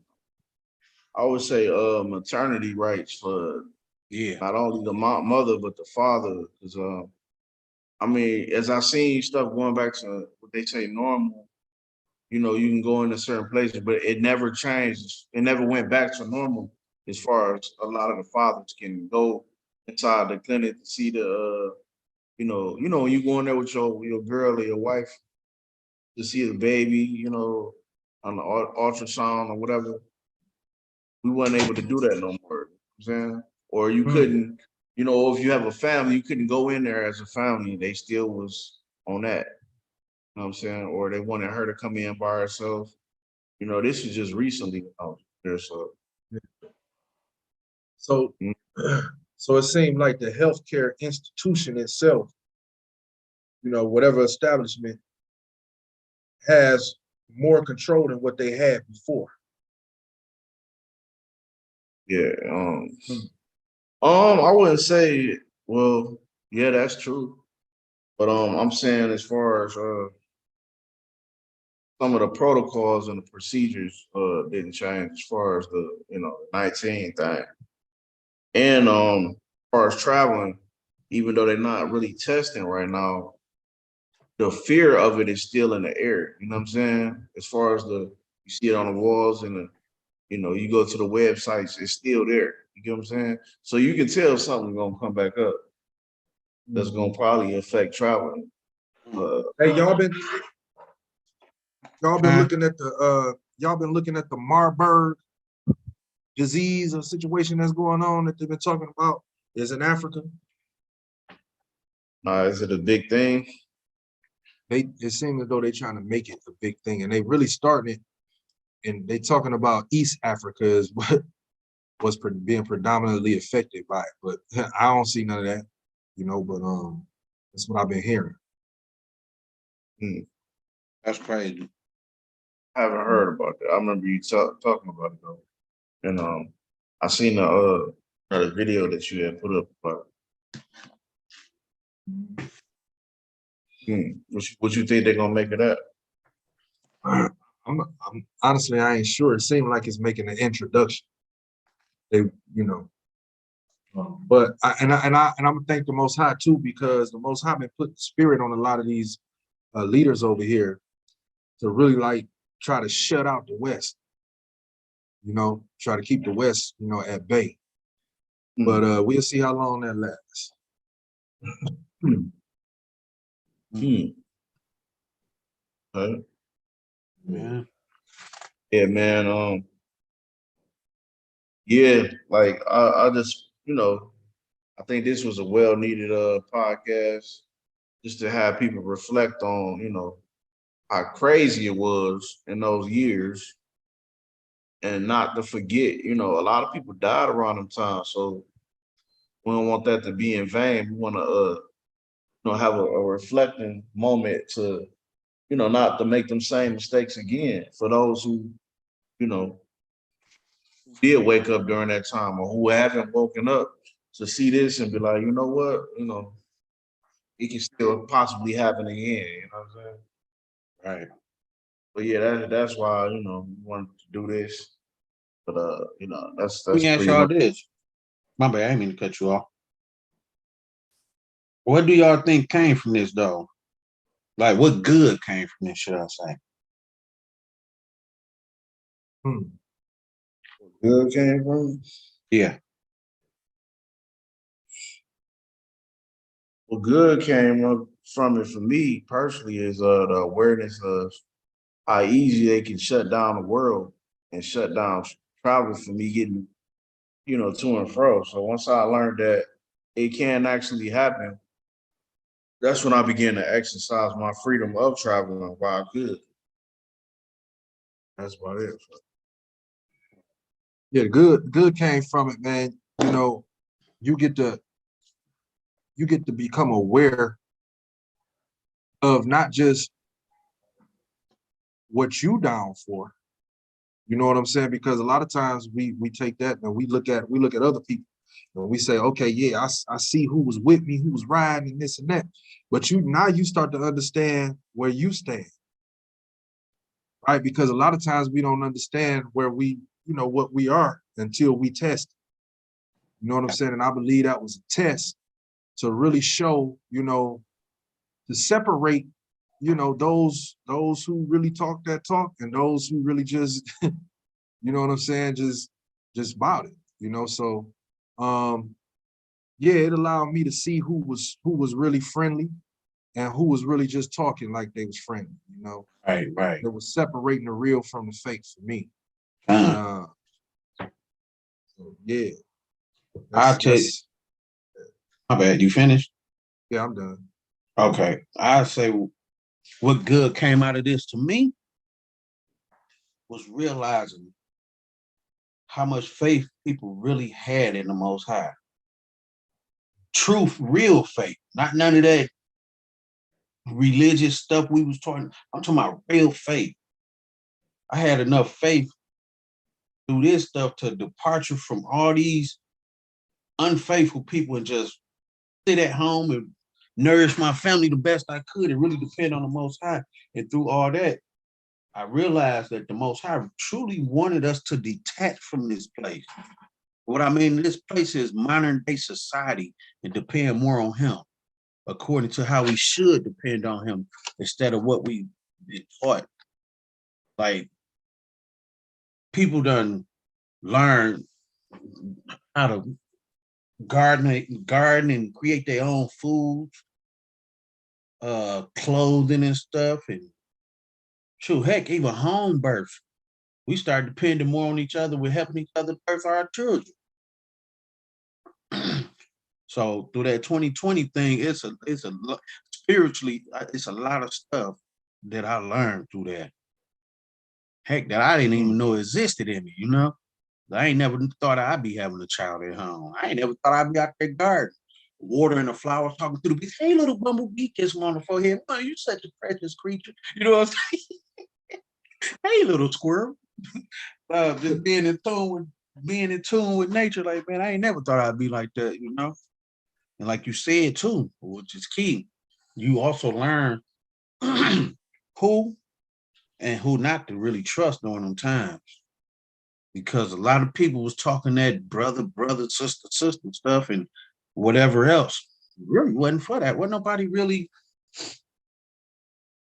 how should I put, like, wasn't nobody really checking on each other like they supposed to be, should I say, you know? And the only people that were really checking on each other, everybody had their cliques and whatever, you know? And that's cool, but at the same time, we call ourselves a family, we check on all, you know? So that's just what I learned. What good came from that stuff is being able to discern the times as well as being able to create during those times. You know, that's what I learned. The Most High taught us, he showed us that we could improvise. He showed us what was in us. We ain't know a lot of that stuff was in us, man, that was in us. And we just started operating as, you know, as situations change. Like Cortez was talking about, going down to the maternity ward and the situations. We didn't want to deal with that, not having to be with our woman while she having a baby and then split up the baby. Nah, we're going to have the babies over here. You know what I'm saying? We ain't want to deal with that, not standing in the line at the grocery store and all of that. No, we're going to grow our fruits and vegetables here.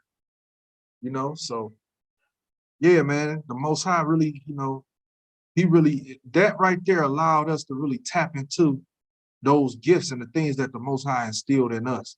And we did that, man. And that's why they lost a lot of the workforce. They lost a lot of the workforce because so many people began businesses on their own. And some of them just like, look, I don't even need y'all no more. I'm gonna plant my own food. I'm gonna do my own thing. And they lost a lot of workforce. And see, that's why you got all them immigrants coming in now, so that because they need replacements. But that's another podcast. Yeah, for sure. You know? So all praises to the Father, man. That was, you know. That's a real talk. Hey, I got a scripture. It seemed like we getting near that time, huh? Yeah. Yeah. I got a couple of scriptures I just want to bring out, touching on what we literally was just talking about. First, I'm gonna touch on what what I felt like the Most High was doing at that time. Where you at? Exodus chapter 32. And hey man, I got you, man. I'll read it for you. Oh yeah, that's Exodus moving. 32. Exodus 32. Yep. And you could start at 26. All right. It's the book of Exodus, chapter 32, and verse 26. Then Moses stood in the gate of the camp and said, "Who is on the Most High side? Let him come unto me." And all the sons of Levi gathered themselves together unto him. And he said unto them. Read that again, because it's key. What, like I say, this is what I felt like. Then Moses stood in the gate of the camp and said, Daddy. Go ahead. Right? Who is on the Most High side? Who is on the Most High side? Who is on the Most High side? Let him come unto me. And all the sons of Levi gathered themselves together unto him. So right there was when the Most High was drawing a line in the sand. And what was going on during that time, it was something different going on at that time, but I'm using this as an example of what was going on in our time in the 2020 situation. The Most High was drawing a line in the sand and was asking us spiritually, who is on his side? Who really believe in me? Who really got faith in all that you have learned thus far? And it's only a few people that actually held it down for the Most High according to how he wanted his people to hold it down. You can keep reading.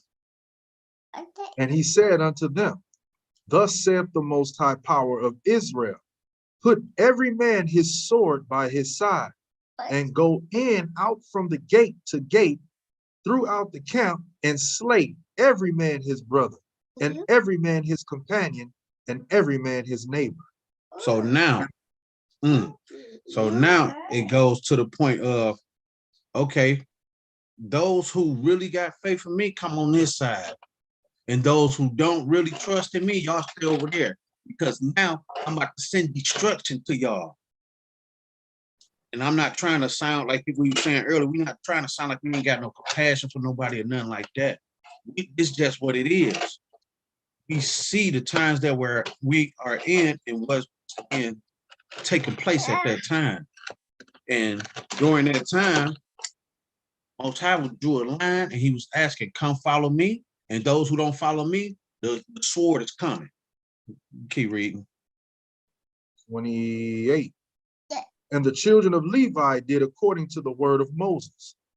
And there fell of the people that day about 3,000 men. For Moses had said, consecrate yourselves today to the Most High, even every man upon his son and upon his brother, that he may bestow upon you a blessing this day. 30. No, that's it. Verse 29, that's it. Just showing what I think was being taking place during that time. The Most High drew a line in the sand, and those that want to follow the Most High, you come on inside. And those that don't want to follow the Most High, y'all stay over there. And death is coming, basically. And during that time, as we seen, the numbers was crazy. A lot of situations happened to a lot of family members because they truly didn't believe in the Father like they claiming they was. And then, and it's sad to say, we got all these leaders and teachers in our community that truly don't teach us this faith that we're supposed to have. All we know is prosperity and whatever feel good type music or message that they always putting out there. But they never really teach us according to the Most High how we're supposed to really trust it. And them leaders is going to answer for that too. A lot of them haven't answered already. But that's, another story. If you can you get, you got something? A lot of them pastors died, bro. And then the ones that wouldn't die, they was doing what? They was telling people, hey, we ain't going to have no church. Then they was like, we're going to have parking lot church. They was having church in the car. You know what I'm saying? And like the last drive-in got a speaker, Exactly. Where's your faith, man? In situations like that. Where's your faith? What are you teaching your parishioners? What are you teaching the people that come into your church? And then they had drive-through jam, pull-up jam. Yeah, I remember that. Parking lot. I remember that. So man, whatever, man. All right, what you need, bro? Jeremiah 17:5. And after this, I'm gonna go to one more. We'll be done on my behalf. Jeremiah. This is the book of Jeremiah, chapter 17 and verse 5. Thus saith the Most High, cursed be the man that trusteth in man, and maketh flesh his arm, and whose heart departeth from the Most High. And that's what happened during that time. It was a curse to a lot of people that trusted in man. Why? Because they made man flesh his arms, because a lot of our people departed. Our hearts departed from the Most High. Like Ted said earlier, our people party all the time. When anything, it could be a bomb drop right in front of your house, and our people still gonna be at that party, not trusting in the Most High, not seeing the times that's going on, not knowing nothing, because we always too high and intoxicated and messed up out here. Our leaders are sellouts. Nobody really is teaching us according to what we need according to the way we need to be taught. So now our people, as soon as you hear some bad news out here, we, instead of running away from the bad news, we run to it, and we be the main ones participating in it.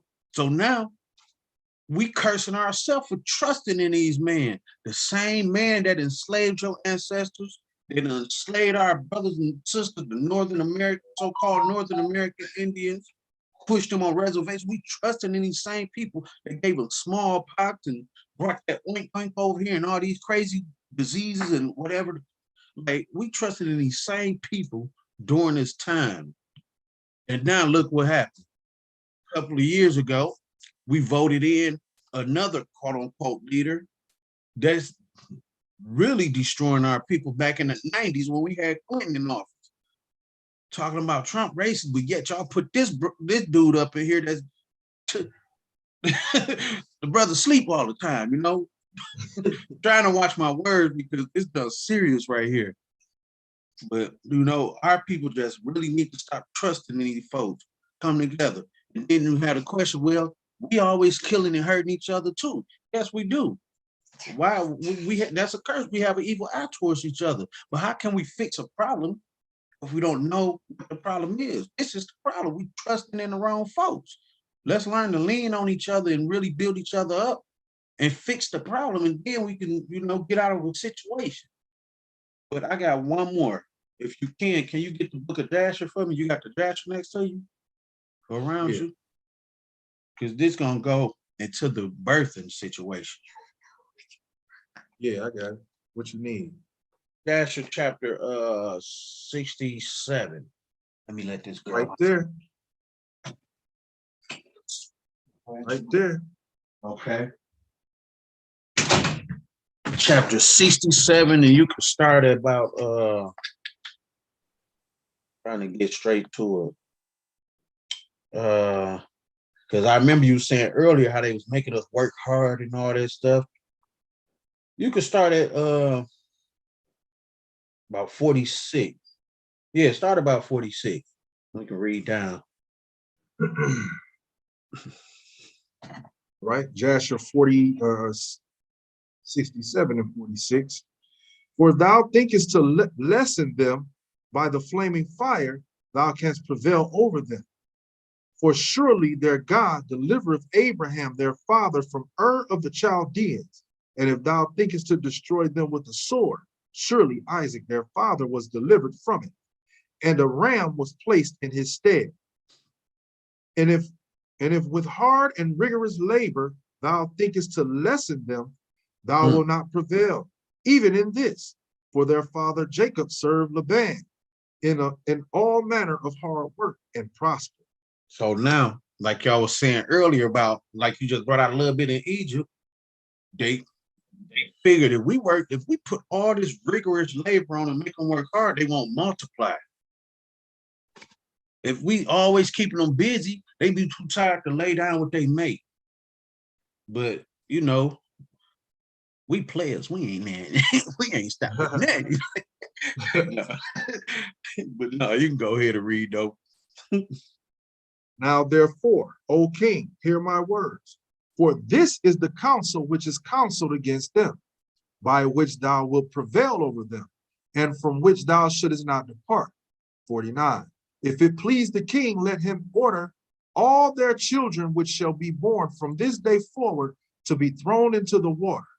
For by this canst thou wipe away their name, for none of them, nor of their fathers, were tried in this manner.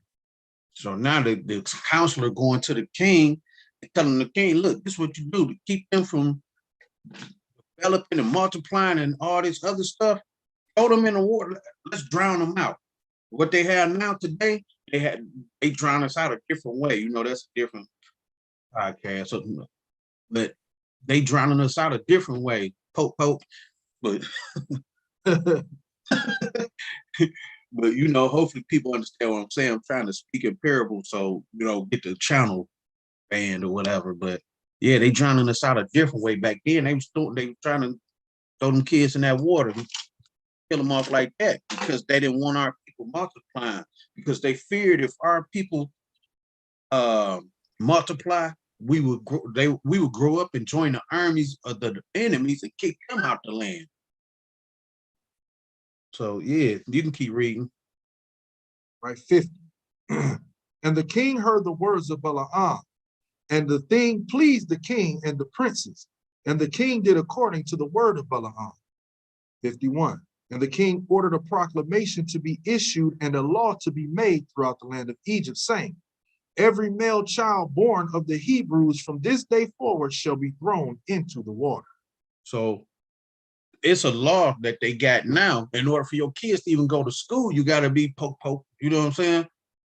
See, back then they came with a law like every male child that's born, you throw them in that water. You know, kill them off, because we don't want these boys growing up to be tough leaders, masculine men. We don't want them to be nothing like that. We want to have we want to have a grip on their house. We don't want these boys to have grip on their houses. You know, so yeah, go ahead. 52.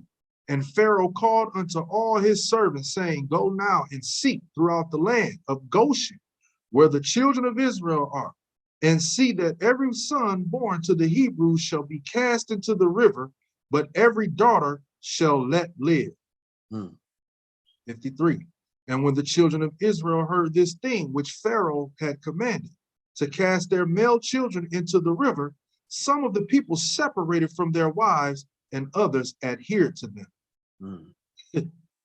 And from that day forward, when the time of delivery arrived to those women of Israel who had remained with their husbands, they went to the field to bring forth there, and they brought forth in the field, and left their children upon the field and returned home.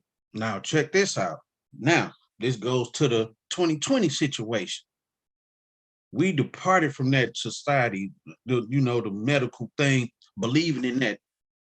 Now we in the fields. What was the fields at our households, or at family members, or at our friends' household? We start having children in these fields, modern day fields, quote unquote. The brother Tez just had he just delivered his baby in the field yesterday, basically, quote unquote, not literally a field, but metaphor with this or whatever, But our people seen the destruction that was coming to our babies back then, and we protected them by not leaning towards the Egyptians. We leaning more towards each other, helping each other out, catering to each other, nursing each other. And when they had them babies, they left them in a field. What did they do with them in that field, though? You can keep reading. 55. And the Most High, who had sworn to their ancestors to multiply them, sent one of his ministering angels which are in heaven to wash each child in water, to anoint and swab it, and to put into its hands 2 smooth stones, from one of which it sucked milk, and from the other honey. And he caused its hair to grow to his knees, by which it might cover itself, to comfort it and to cleave to it, through his compassion for it. So the Most High sent the angels to nourish these babies that was in these fields, allowed the baby's hair to grow long, to wrap around their body like mama was holding them and swallowing them or whatever. They had 2 stones, 1 milk, 1 honey. That's how the baby ate. So the babies was being taken care of, the same thing as now. We had these babies at home. The Most High blessed us with what we needed to nourish these babies without all these medical procedures and all that stuff. Same thing, the angels is around us all the time. We just got to have that faith that the Most High really doing it. Like we were saying earlier, a lot of people that fell for these procedures were so-called people of faith, but they really fell for the procedures and misled their family members as well. We're not doing that. The Most High said he worship him in spirit and in truth. And that's what we do. We worship him in spirit and in truth. Come on. 56. And when the Most High had compassion over them and had desired to multiply them upon the face of the land, he ordered his earth to receive them, to be preserved therein till the time of their growing up. After which the earth opened its mouth and vomited them forth, and they sprouted forth from the city like the herb of the earth and the grass of the forest. And they returned each to his family and to his father's house, and they remained with them.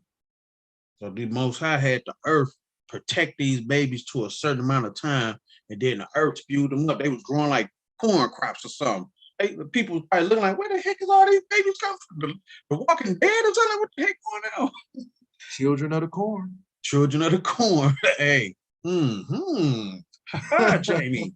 Hey, that's crazy. I ain't never thought about that.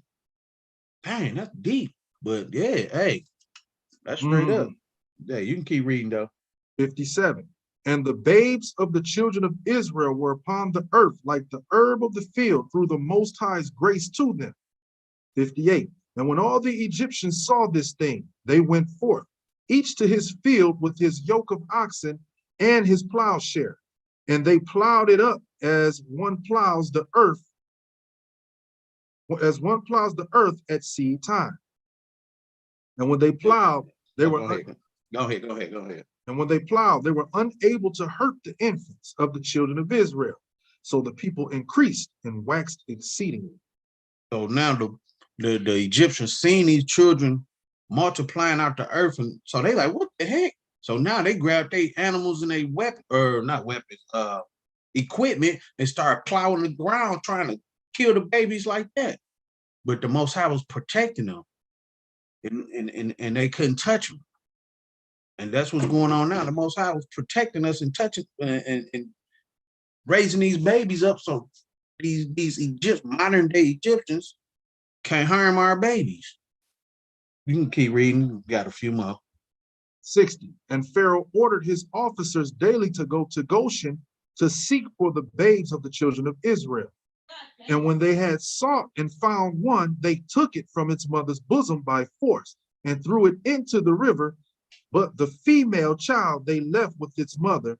Thus did the Egyptians do to the Israelites all the days. All the days, to this day still. They still trying to do the same thing. So yeah, I just want to touch on that because we, talking about how we having babies at home and all this stuff. It's just history of this happening before ancient Egypt. They're spiritually Sodom and Egypt now. So hey, it's no difference. Same techniques back then, it's the same thing now. So yeah. They've been trying to destroy the holy seed off the face of the earth, man, since the beginning of time. That's what Satan was trying to do in the garden. You understand? Satan was trying to, that's what the whole thing with Cain killing Abel was about. The Most High raised up Seth. So it's always Satan looking to kill the holy seed before the holy seed can fulfill that which the Most High promised that it will fulfill.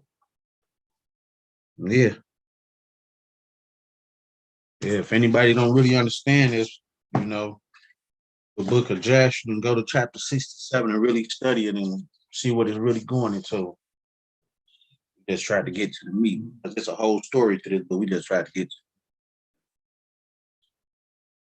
it. That's what's going on, though. I want to read this real quick. This is Isaiah 33, 5 and 6, and then I'll just digress. Isaiah 33, verse 5 and verse 6, it says, "The Most High is exalted, for he dwelleth on high. He hath filled Zion with judgment and righteousness."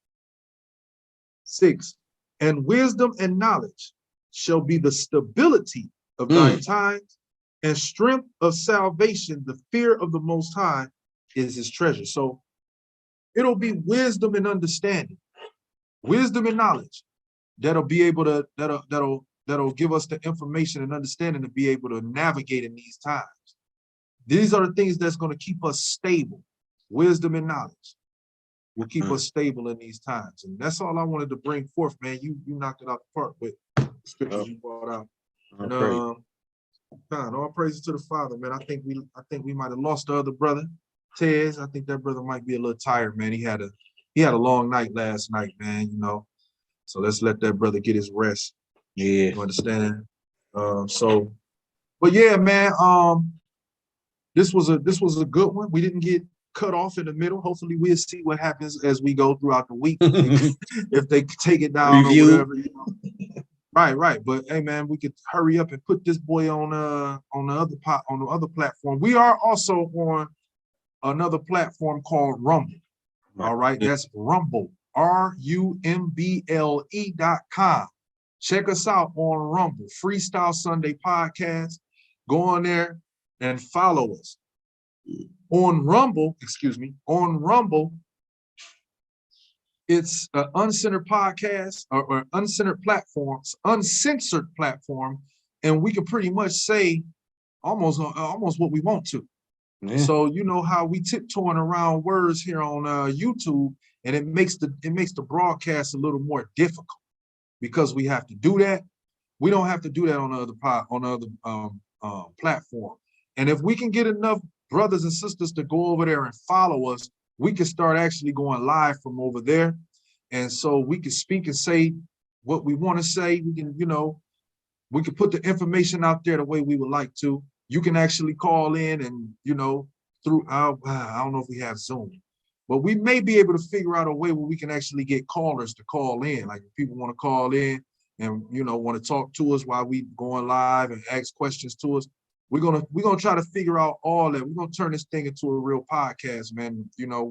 We asking for you to have patience with us because we learning as we go. This is one of those things that we learned that was in us through the demic, you know. And so, I think we understood that we had certain gifts in us and the Most High wanted us to operate in certain ways, but we was pretty much tied up into other situations and which kept our hands full to where we couldn't get around to it. But the pandemic, you know what I'm saying? The panda got us, to where we can actually, get out here and take some of those things off our hands and put our hands full on, the craft that the Most High blessed us with.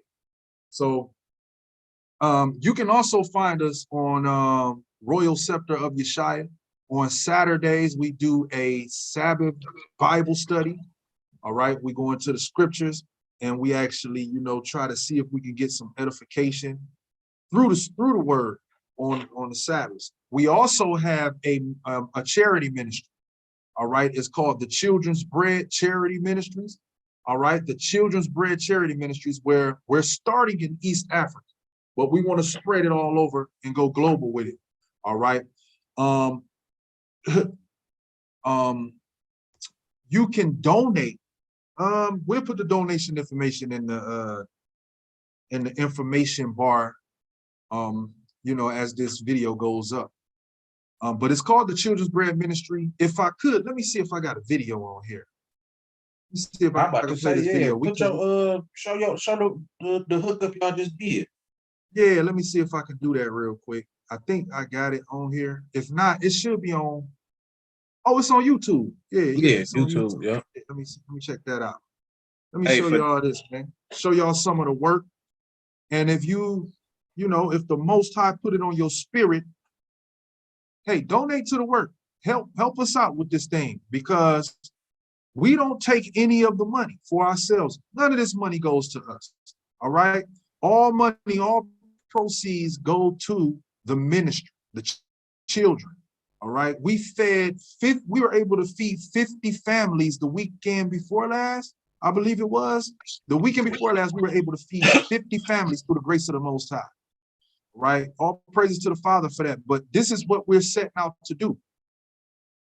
All right. We're setting out to help those, in need. And all of this is a part of Christ's ministry. Okay. All of this is a part of Christ's ministry. So if you would like to be a part of the work, let me just get this video real fast. So while he get the video, the Rumble information is in the YouTube chat for everybody who want to subscribe and check us out over there, help us out. It's rumble.com and it's Freestyle Sunday Podcast. It's spelled the way it's spelled when you see it in the chat. It's exactly how it's spelled in there to find it. So yeah. Hey, why let me share. Oh yeah, go ahead. Go ahead. Now I read the scripture. The scripture just came to my mind as we were talking. Okay. Somebody over there watching Martin. Brother can't be watching no Martin. Man, I hear the intro on next step. Here it is. Here, let's see if we can get this to play real quick. Let's see if we can get this to go ahead and play.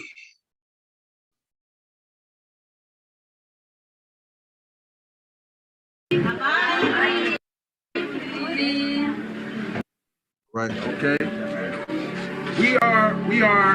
We call ourselves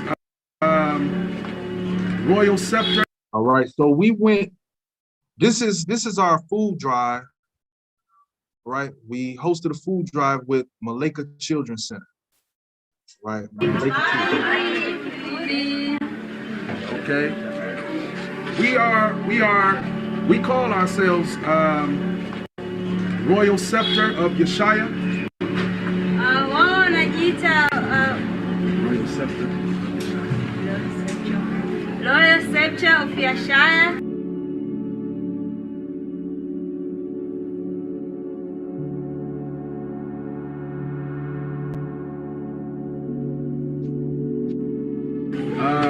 We're from the U.S. We come here because it's trouble in the U.S. Wao wametokea Marekani, wamekuja huku kwa sababu ya matatizo yaliyoko Marekani na matatizo, kwa wameamua kuja huku. The dollar is finished. Anasema dola inaanguka. And it's hard for us to live there, and na imekuwa ni vigumu kuishi kule. It's oppression for our people there.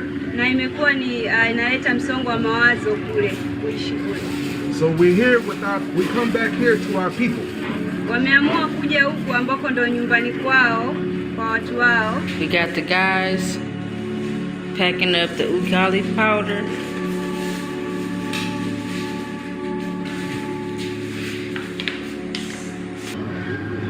Okay, we feel that it's good for us to be united. We were once united before, but we were separated, we were divided. Anasema kwanza tulikuwa tumeunganika lakini baadaye tukatenganishwa. Kwa hiyo wanafurahi kwa kuwa wanapata nafasi nyingine tena ya kuunganika na nyumbani.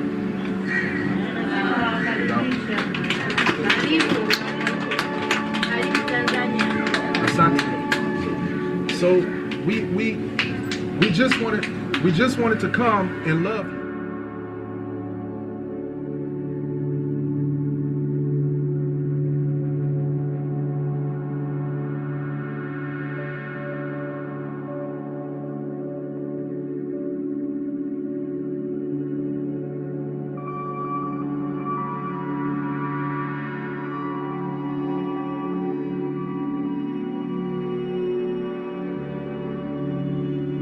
We need to love each other. No one else, no other people will love us if we don't love ourselves. So we must love each other.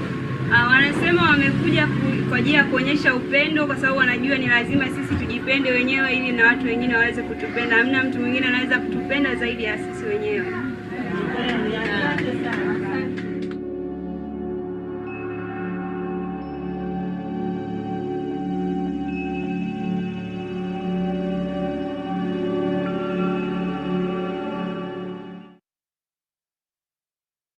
So yeah, that's what we do there.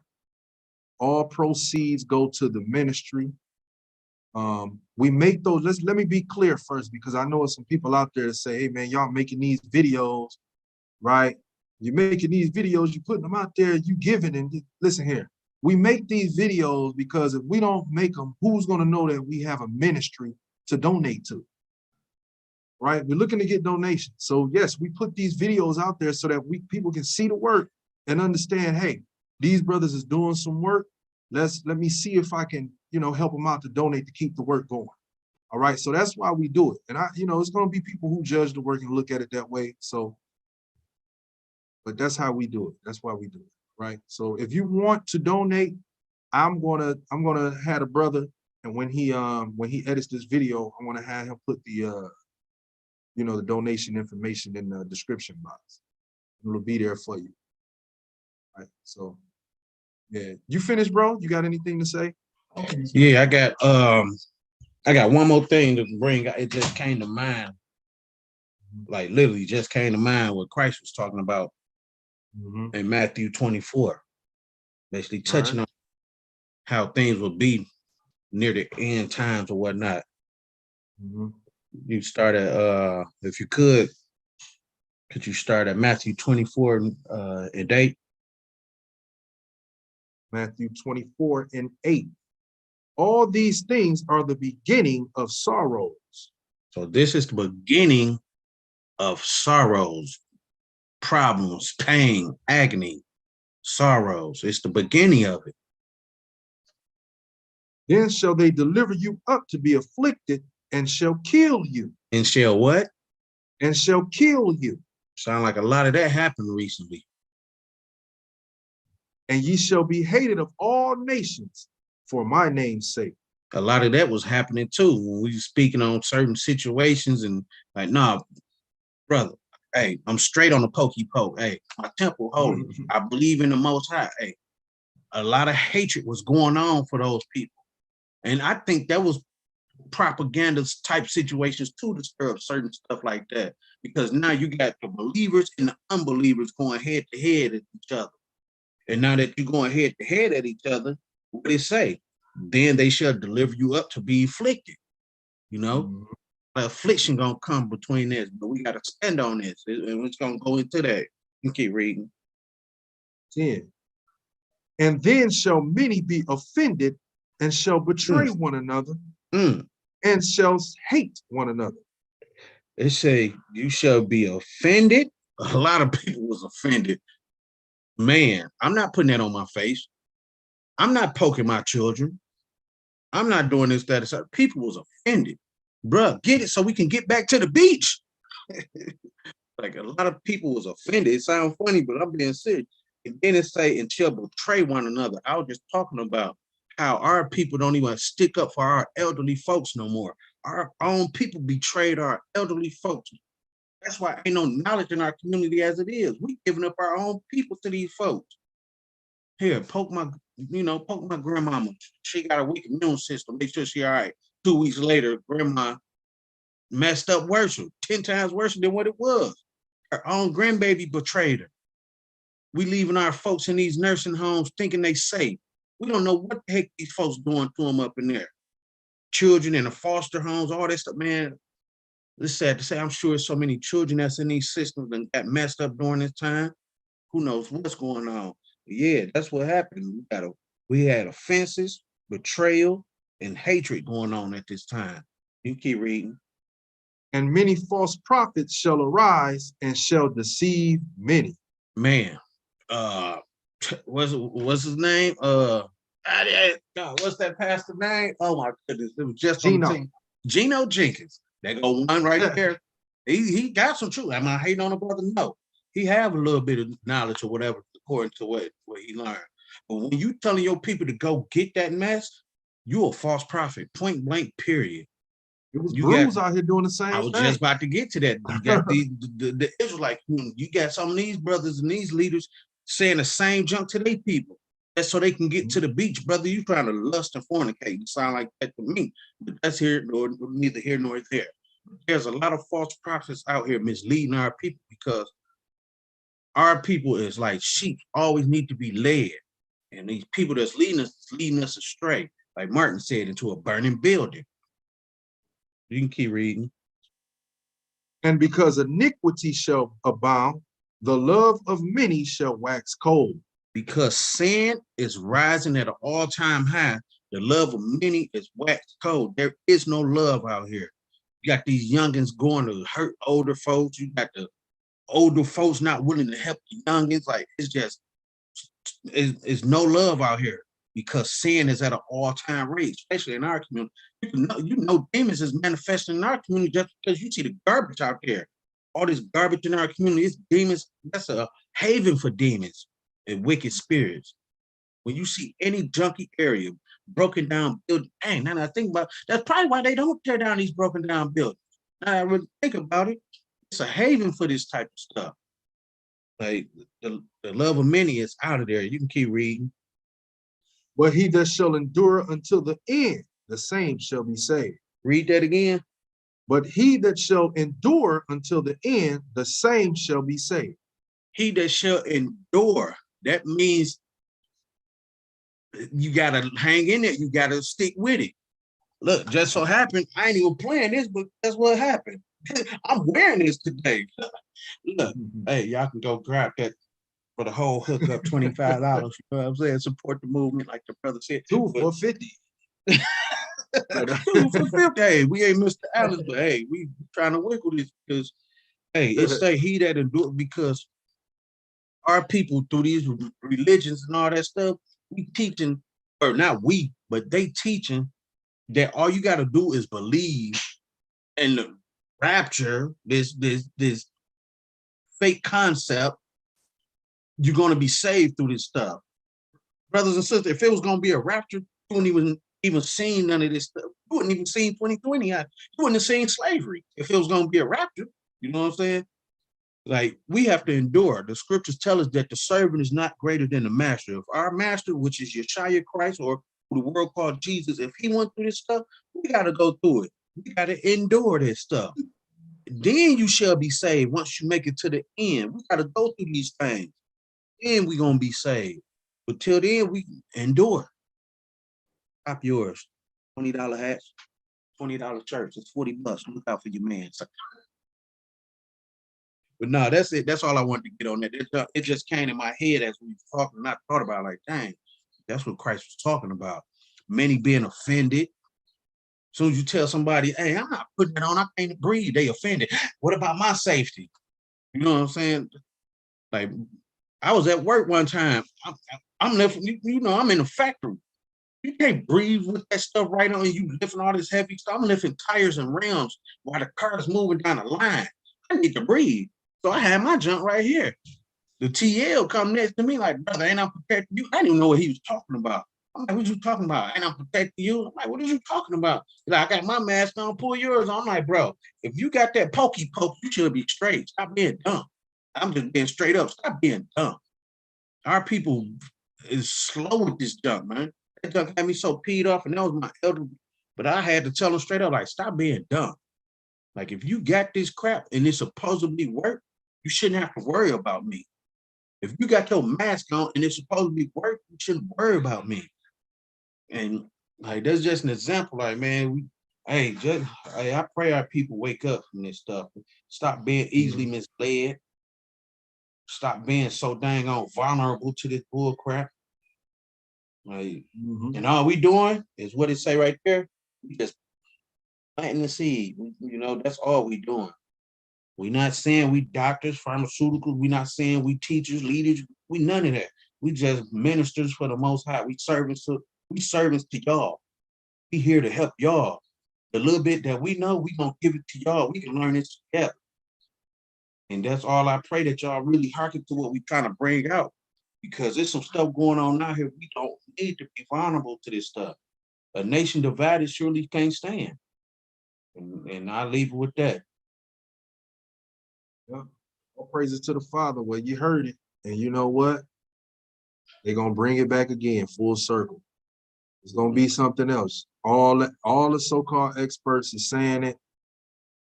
It's gonna be sooner than what everybody believe, and it's gonna be worse. So I hope you all are girded up in the spirit, and that you're praying and keeping the Most High first and on your mind, on your mouths, and you know, just stay in the spirit, man. Let's try to endure through this thing in the faith, right? There's three weighty parts of the law, right, that Christ mentioned. He said faith, mercy, and judgment. So we got to be able to make the right decisions. That's judgment. We got to be able to make the right decisions. It was a lot of bad decision making I saw through the panda, you know. So judgment, we got to be able to deal with that. We got to be able to have some faith, and we got to have mercy on our brothers and sisters who may be ignorant to the understanding, right? Because the Most High winks at those in ignorance, and we must do the same. If we truly brothers, we truly calling ourselves servants of the Lord, we got to have some sort of mercy like the Lord does, all right? So with that being said, I think that's the end of our podcast for tonight. May the Most High bless you all. Thank you all for, joining in again. And shalom. Hey, they got an outro song in there too. I sent it to you. The same one. The bottom? Yep. Gotcha. All right, so shalom, everybody. May the Most High bless you all. And stay away from the cough. Stay away from the cough. right? So it say it's unavailable, bro. So that's probably why I was messing up on your Right, that's probably why. Yeah. Let me try one more time. I got some music. Oh, go ahead then. I got a little music. I don't know, you like music? I like some music. I can mute the music. Hey man, who was that said that, man? I can't even remember, it just came to my head. I can mute the music and the fruit. Oh man, I'm pulling up the wrong thing, man. But yeah, I got it right here. Don't worry about it. Don't worry about it.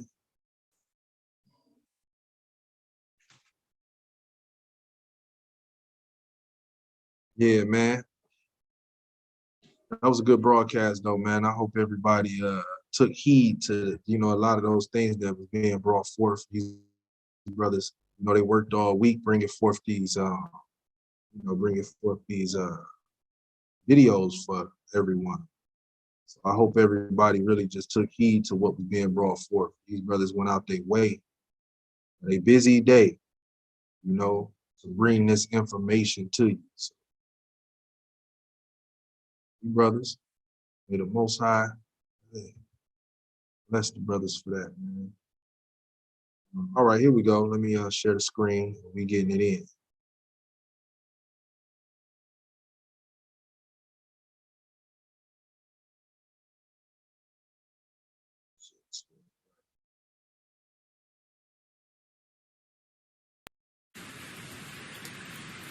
All glory to Abba. Praise to the Most High Almighty power of Abraham, Isaac, and Jacob. Today's date on the Gregorian calendar is January 18th, 2023. And on the biblical calendar, today's date is the 25th day of the 10th month, year 5,995 in times. I felt led to give y'all this. I know it's last minute. This, that, hold your head high, fix your countenance. Wartime, go put on this armor, you not about to quit. Young lions like, have you come to take a spoil? Now that we at peace in our home, okay, say no more. Hooking they jaws, tell they armies to be summoned. Surround the holy city, I wanna show my people something. Told you that the vengeance is his, and it's fiery, tell the fowls of the air to gather, cause it's time to eat. Jubilees, hope I make it to that final feast. 5 smooth stones in a sling, who gon' stop the beast? The prophet Samuel visiting Jesse. Gather your sons, the next king is in our presence. Here they are, oldest to youngest, all of the brethren. None of these are him, until I find him I won't settle. That's him, the little one, who that shepherd? Sirach 47:22, this one's special. Wartime, starve your flesh, build your spirit up. Cup runneth over, living water, I can't get enough. I lost count of all the prayers I've been sending up. There's a message to the lost, the victory is ours. Facts, this that music that you fast to. May not wanna hit the wilderness, but we might have to. Your comfort zone, you gotta give it up. Step your spirit up. Enoch saw Messiah, his garment was undescribable. Next to him, Michael, Gabriel, Raphael, Phanuel. He worshipped in his presence, his praises were accepted. Ancient of days, he coming back, so I ain't stressing. Rock, where you been? Fighting off transgressions. Stumbling blocks, they was blocking mad blessings. Stacking to the ceiling, you think I was playing Tetris. Seek them early while it's time, don't wait till the last second. We working, they focused on the bruises on our feet. Well, you should see his head, greater is he that's inside of me. Message to the lost, the battle was won at Calvary. Our Father's in heaven, he not out of touch or out of reach. When the last time your friend said a prayer with you? Hopped on the fast with you? Do you have friends at all? Check they fruits, it's gonna show you who they really are. Real friends tell you tighten up when you begin to fall. Yeah, and it's that music that you fast to. Choose now, you might not get another chance to. Picture this, you standing at the gates. Could you pass through? The enemy don't reel you in at once, it's gonna be gradual. It's something inside you that you got a right to remove. Bind them. Don't be fooled by his devices and tools.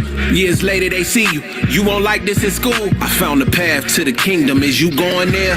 That's real warfare.